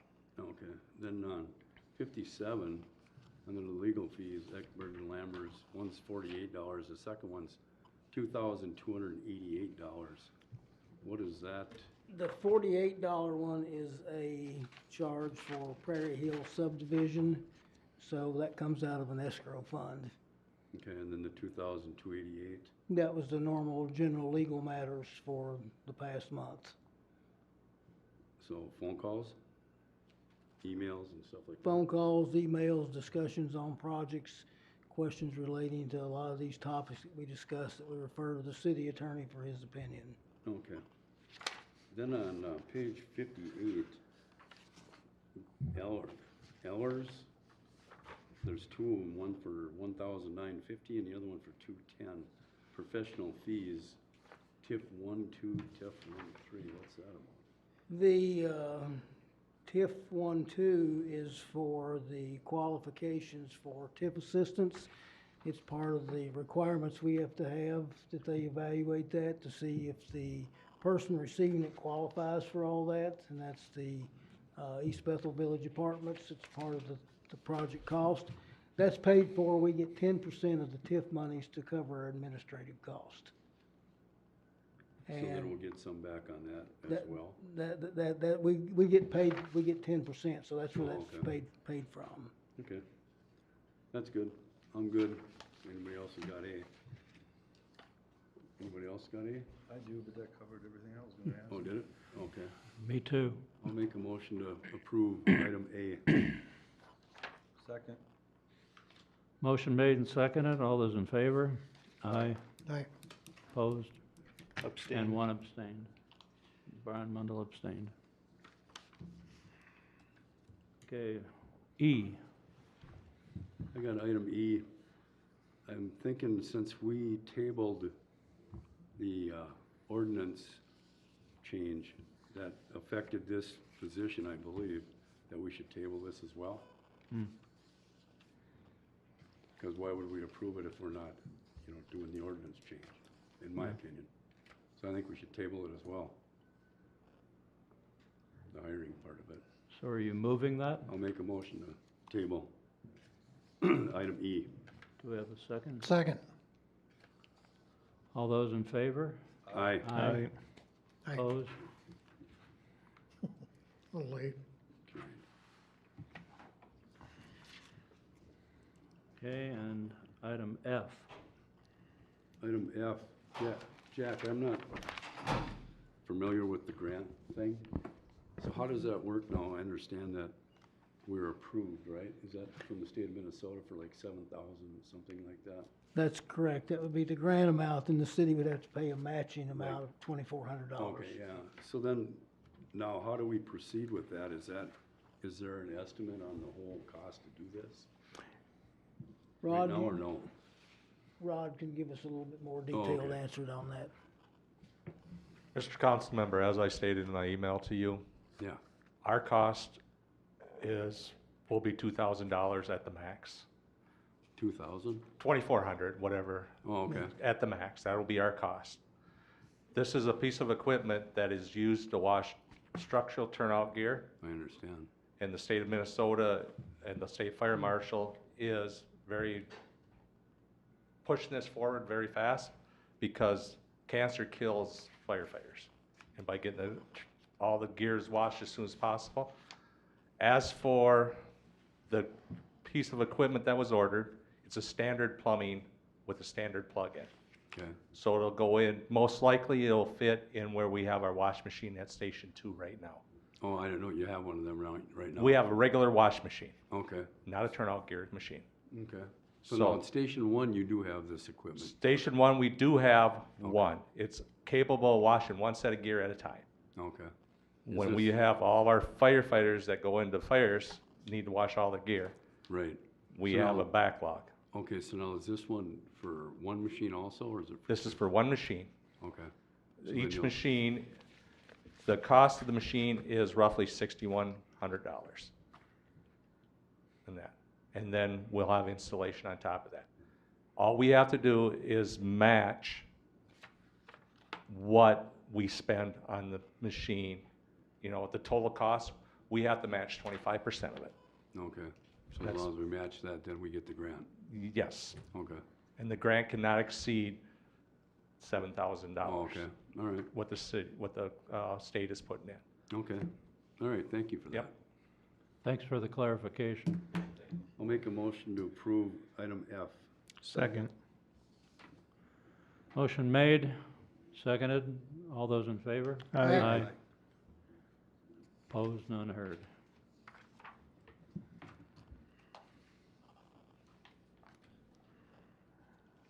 So that completes the consent agenda items. Oh, no, it doesn't. That completes the No. approved invoices, okay. No, that completes the consent agenda. That's Yeah, what we I already read as voted well. on everything, okay. So I'm catching up. Okay, new business. A planning commission, public hearing. Thank you, Kevin. This is a public hearing for City Ordinance Appendix A, Section 24, Exterior Storage Amendments. At their April 3rd, 2023 meeting, the City Council requested staff review proposed ordinance amendments to Appendix A, Section 24, Exterior Storage. After a staff review, the proposed changes were forwarded to the Planning Commission for review and a public hearing and a recommendation based on the discussion. At the April 25th, 2023 Planning Commission meeting, a public hearing was held where there were no public comments received. Some informal comments were compiled from the commissioners, however, there was no formal recommendation. At the May 8th, 2023 City Council meeting, the comments were presented along with the staff recommendation that be returned to the Planning Commission for further discussion and a formal recommendation to Council. At the May 23rd, 2023 Planning Commission meeting, a more in-depth discussion was held on the proposed amendments, and a recommendation, which is found in Attachment 3, was approved unanimously by the members.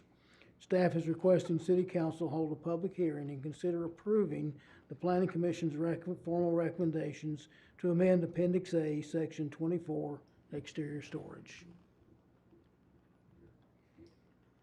I move to amend it. The ordinance. You need to hold the public hearing first. Oh, sorry. Oh, Are we doing that right now? Yes, you can open the public hearing. Okay, the public hearing's open. Anybody have anything to say about the proposed amendments?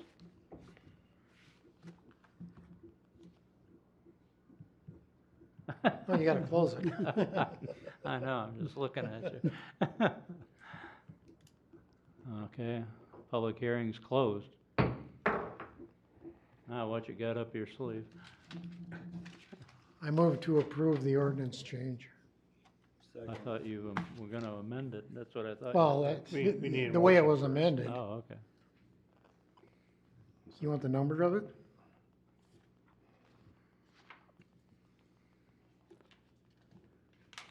Tim seconded.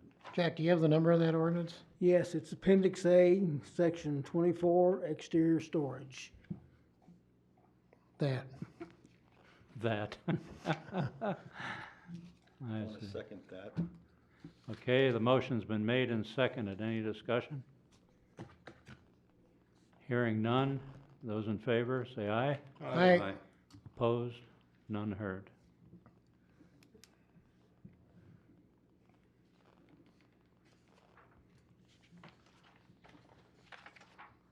The pot report. Oh, I'm still on 7. All right, so much for EDA and Park Commission. Thank you, Mayor, council members, City of East Bethel. So, this 2023 legislature enacted cannabis legislation, and it has many aspects to it, but frankly, on kind of a very, very basic elemental aspect. As of August 1st of 2023, the use and possession of cannabis, I'm old school, but I know as marijuana, that's legal in the state of Minnesota.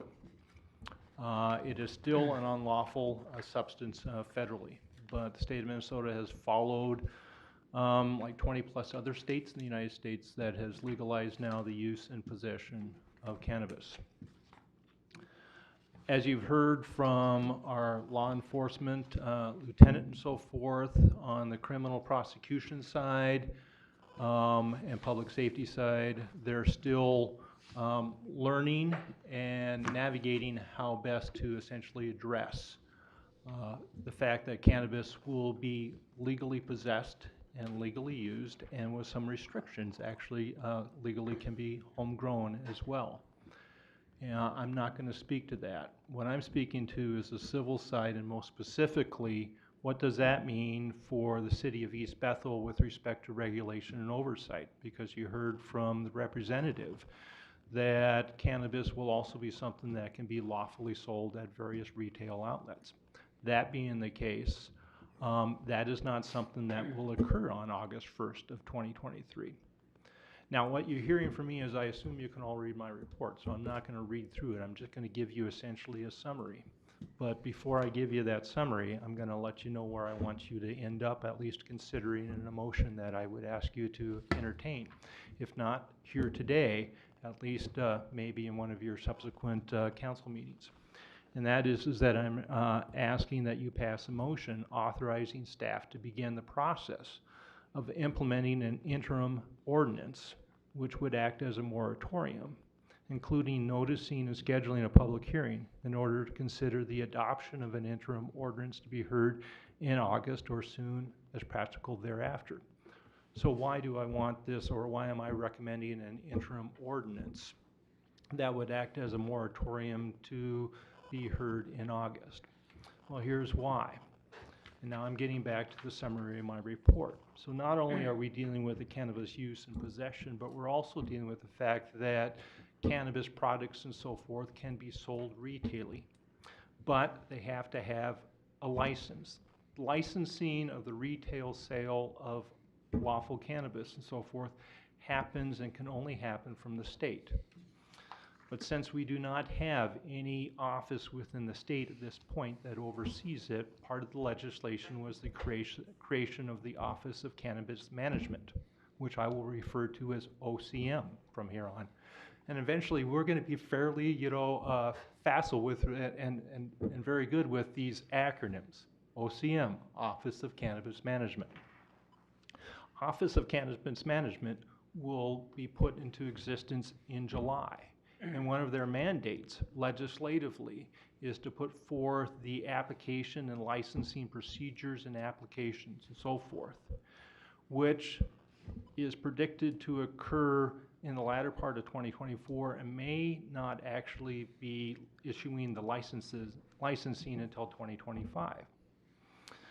No one, no person, no entity can lawfully sell cannabis unless they have a license, and they cannot get a license until the Office of Cannabis Management issues them a license. So even though the use and possession of cannabis, marijuana, is available and lawful as of August 1st, the sale of that does not occur lawfully on August 1st of 2023. That being the case, as you've heard from the representative, there are local issues that cities throughout the state are going to have to deal with, such as retail sale of cannabis. Where do you, as with any time, place, manner, zoning, where are you going to put that? I would suspect not in residential. I suspect that it would be somewhere along the lines like business. But that's what you do with zoning, is you take a look and you figure out, okay, where are the locations that fit that particular municipality? There are some distance requirements legislatively that are also permissible. Distance from schools, distance from parks.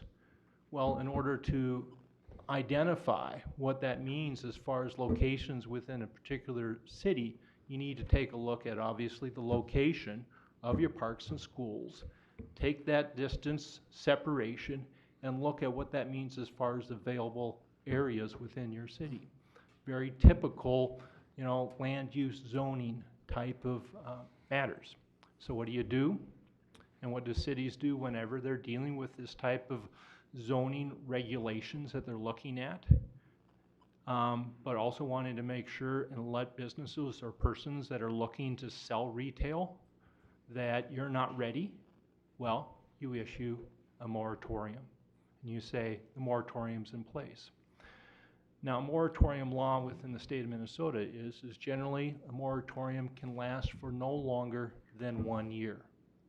Luckily, this legislation allows the city of East Bethel and all cities throughout the state to put a moratorium in place all the way to January 1st of 2025.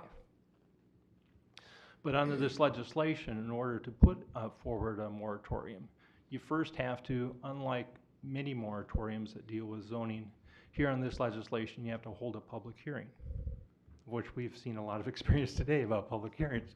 So you hold a public hearing on the moratorium, and then after the closing of the public hearing, if this body so chooses, then they pass that moratorium, and that would be in place up to July 1st of 2025. It cannot go any later than that. Now, that doesn't mean the moratorium has to stay in place all the way until January 1st of 2025.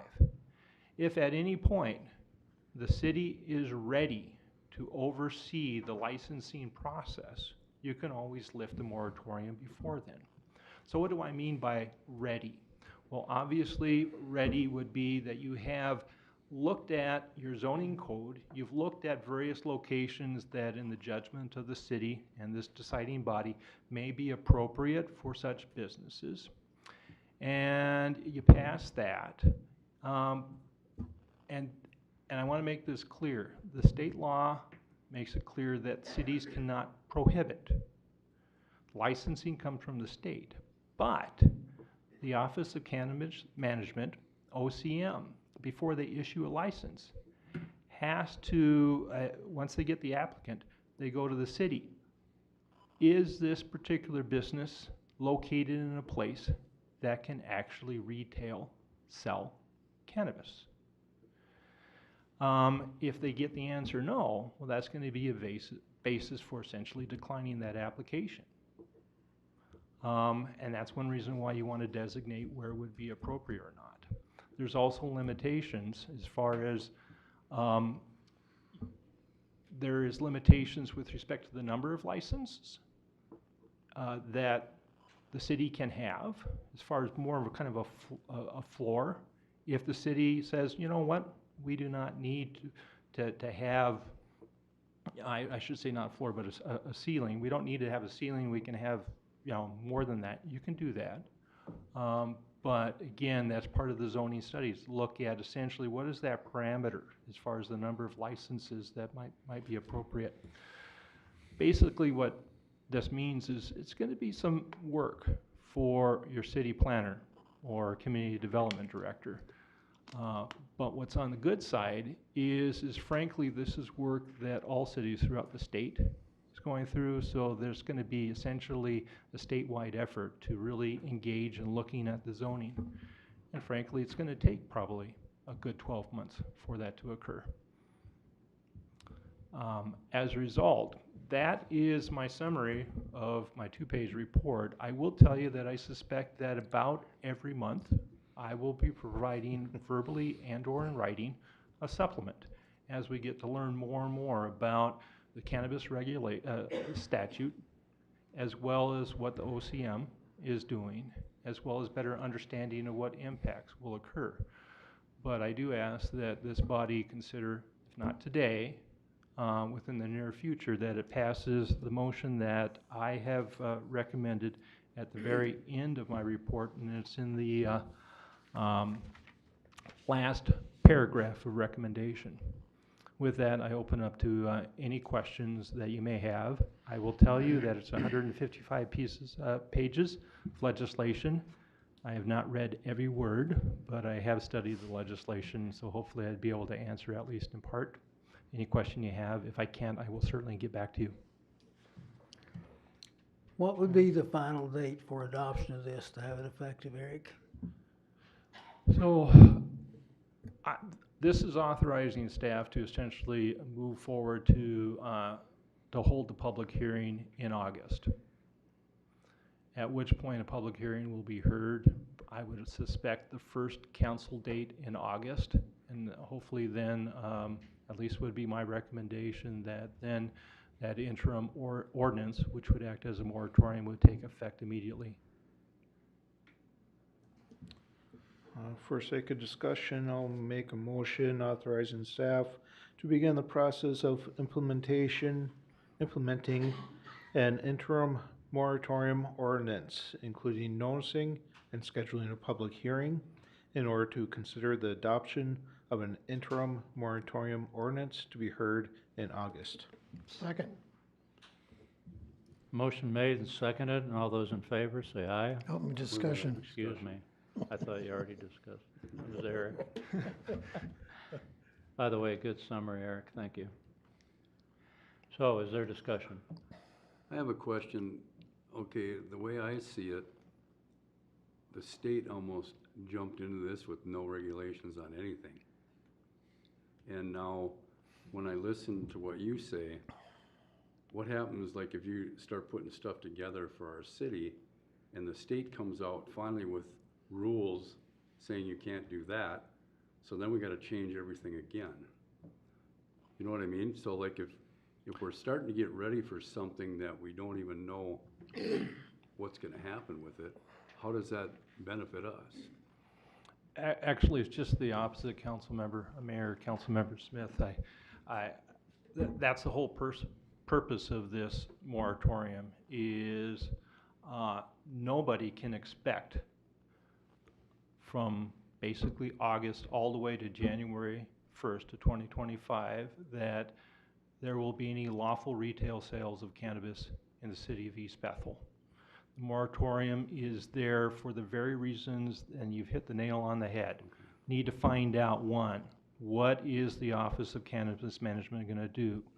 They are legislated to put together regulations. They're legislated to put together guidelines for the city. They're legislated to put together model time, place, manner, zoning ordinances for a city such as East Bethel to consider. They're legislated to essentially help guide the city in the city's registration process. But that office is being formed in July. Right. I am fairly positive that the city planning staff, as well as your city administrator, and I know I, will not bring something before this body until there is that sufficient informational foundational basis you have just described is in place. Yeah, because I figure we don't want to waste time on something that might not be. That's what my concern is. Okay, that's fine. Yeah, perfect. Thank you. Any more discussion? Not, all those in favor say aye. Aye. Aye. Opposed? None heard. Thanks again, Aaron. Anything else you got down there, Jack? July work meeting agenda? The next item is scheduling for the July work meeting. Our monthly work meeting is scheduled for Monday, July the 3rd, 2023 at 7 p.m. I've heard some requests that we change the date to July 5th, as the 3rd is the Monday preceding the 4th of July holiday. So with that, in terms of also setting the agenda, I would also recommend we consider changing the date from the 3rd to the 5th and include the agenda items as mentioned in the write-up, which is the 2024 preliminary budget discussion. And as the second item, Cedarwood, which is previously known as Village Green, manufactured home park expansion proposal, or any other items that you might like to include on that agenda. Sometimes the budget discussions last the whole meeting, sometimes they don't. But if you want to add anything else, we can certainly do that. But I'd like to see those two items be added and recommend too that the meeting be changed to July 5th to replace the July 3rd date. I move we move Yeah, the that's meeting to Wednesday. July 5th, being that July 4th is so close. And the items you listed, unless there's something else we can come up with. I'll second it. Okay. So the motion is that we move the July work meeting from the 3rd to the 5th, and that we include the two agenda items that are already identified, which were, once again, the 2024 preliminary budget review and discussion, and the Cedarwood manufactured home park expansion proposal, plus whatever you guys come up with in the meantime and related, Jack. Is any more discussion? All those in favor, say aye. Aye. Aye. Aye. Opposed? None heard. Before we get into the final staff reports and whatnot, there's an item that I missed earlier on, and that was after we approved Bob to join us on the city council, I was supposed to bring up this, and that was commission and committee appointments. Tim Harrington, the mayor who resigned, was a member of several committees, authorities, whatnot, and So we need to deal with who's gonna take his place on these different committees. I spoke briefly with Bob DeRoche about replacing me on the planning, as a planning commission liaison. I know they'll be brokenhearted at the planning commission, but he agreed to do that. And because I have to deal with the Economic Development Authority, so I needed my replacement. On the Personnel Committee, I'm already on the Personnel Committee, so Brian, you indicated an interest in that? Yeah, I'd do that, and I'd take over the Sunrise WMO. Okay, thank you. The Finance Committee, I'm on that one too. Anybody itching to be on the Finance Committee? Okay.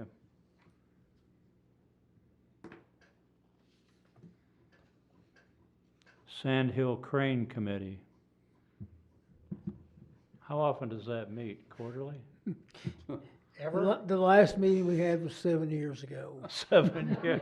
Well, wait a minute, I want to be on that one. Wait a minute, I'll trade you EDA for that. That's on an as-needed basis.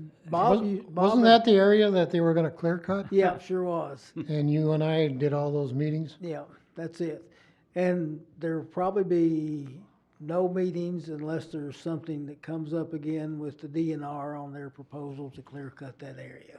Yeah, our two ends to the DNR didn't, the one guy died in a, Hang glide. hang glider accident. And then the gal, she got promoted, so took away her funding.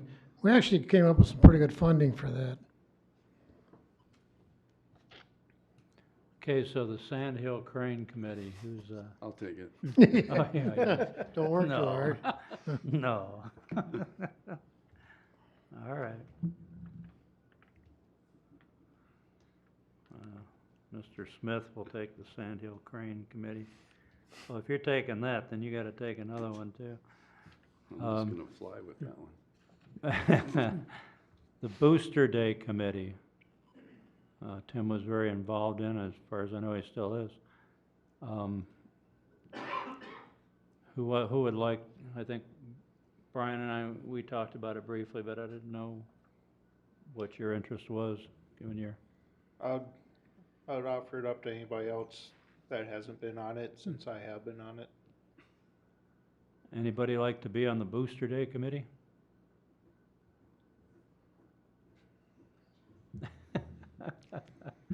Tough sale, huh? Well, it sounds like they got everything going in the right direction. Yeah, all you gotta do is jump on the surfboard and ride. What do you think, boss? I'll help out. All right, thank you. Okay, I think that takes care of all those, doesn't it? That's Looks like it correct. covers it? That's Okay. correct. And you're offering the appointments now, the council needs to approve those. I move to approve the appointments made by Mayor Lewis. Consult the minutes. Second. No, should I read them off for good order, should I? Yes. All right. All right. We've got, for the Planning Commission liaison, we've got Bob DeRoche. Personnel Committee, Brian Mundell will take Mr. Harrington's role on that. The Finance Committee, Bob DeRoche will take Mr. Harrington's role on that, position on that. On the Taxing Sand Hill Crane Committee, we have Jim Smith. Booster Day Committee, Tim Miller will take what was formerly Tim Harrington's role on that. And Brian Mundell will join Jack Davis on the Sunrise River Water Management Organization. And the other item was the Economic Development Authority, and I've taken that spot. So you want to make your motion, subject to what I just said, Bob? All right, I'll retract the last motion. This is a new motion Okay, to accept the committee assignments as read. as read. Second. Any discussion? Got a motion made and seconded. All those in favor? Aye. Opposed? None heard.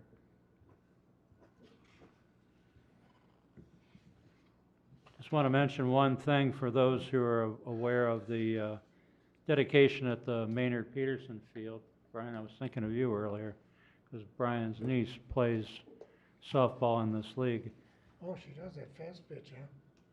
I just looked it up today. The Minnesota Smoke 14 and under, it's a women's league, young ladies league, will be playing at Maynard Peterson Field or park on Coon Lake Beach. That is on this Wednesday at 6 p.m. For those who'd like to see, they're very good. City's done a nice job of cleaning that ball field up Looks a lot better for than it being did. on an old dump. Yep. It was also the softball association that helped, Who? the Snowcats. Oh, I Oh. had no idea. I live over there, I just don't. And anything else you want to cover? The only thing I have to add is there's the pre-construction conference for the University Avenue reconstruction project will be on July the 6th. That's when the two cities and their engineers will meet with the contractors to go over any questions on the plans and specs, and we'll get the official notice of the start date at that time. Who's the contractor? I'm gonna have to look that up, Bob. It's somebody that, our engineer and their engineers worked with before, and they're very satisfied with their work, but the name escapes me at this point. Time and place? It's at Oak Grove City Hall. I'll give you, I'll have to email you the exact time though, July the 6th.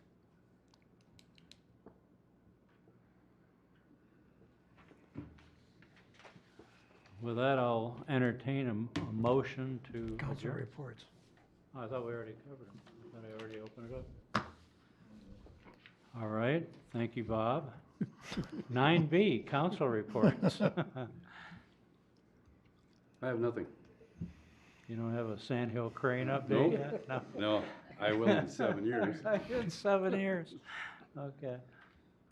Other than, I'll be attending tomorrow's committee meeting for, Can you the speak Rum in your River. mic, please? Rum River will be at that committee meeting tomorrow night. So I can report on that next time. Other than that, nothing. Welcome, Bob. We had our EDA meeting on June 20th. Had a updated discussion on the business retention and expansion program, of how we kind of like to see that done, in what form. We had a decent discussion on the city communications survey report that came out. I think we'll get something fruitful out of that may even include bringing back reforming a website committee to do a review on the city's website. So as far as relevant information, style, etc. So we should have a update on that by our next EDA meeting, I would imagine. We had a business activity report, otherwise that was it. Okay, and the last planning commission report, the bulk of it was exactly the ordinance changes that were approved tonight. So, there you go. I'm too new, I don't have anything. I'll make a motion to adjourn. Second. Motion made and seconded to adjourn our meeting. All in favor? Aye. Aye. Aye. Opposed? None heard.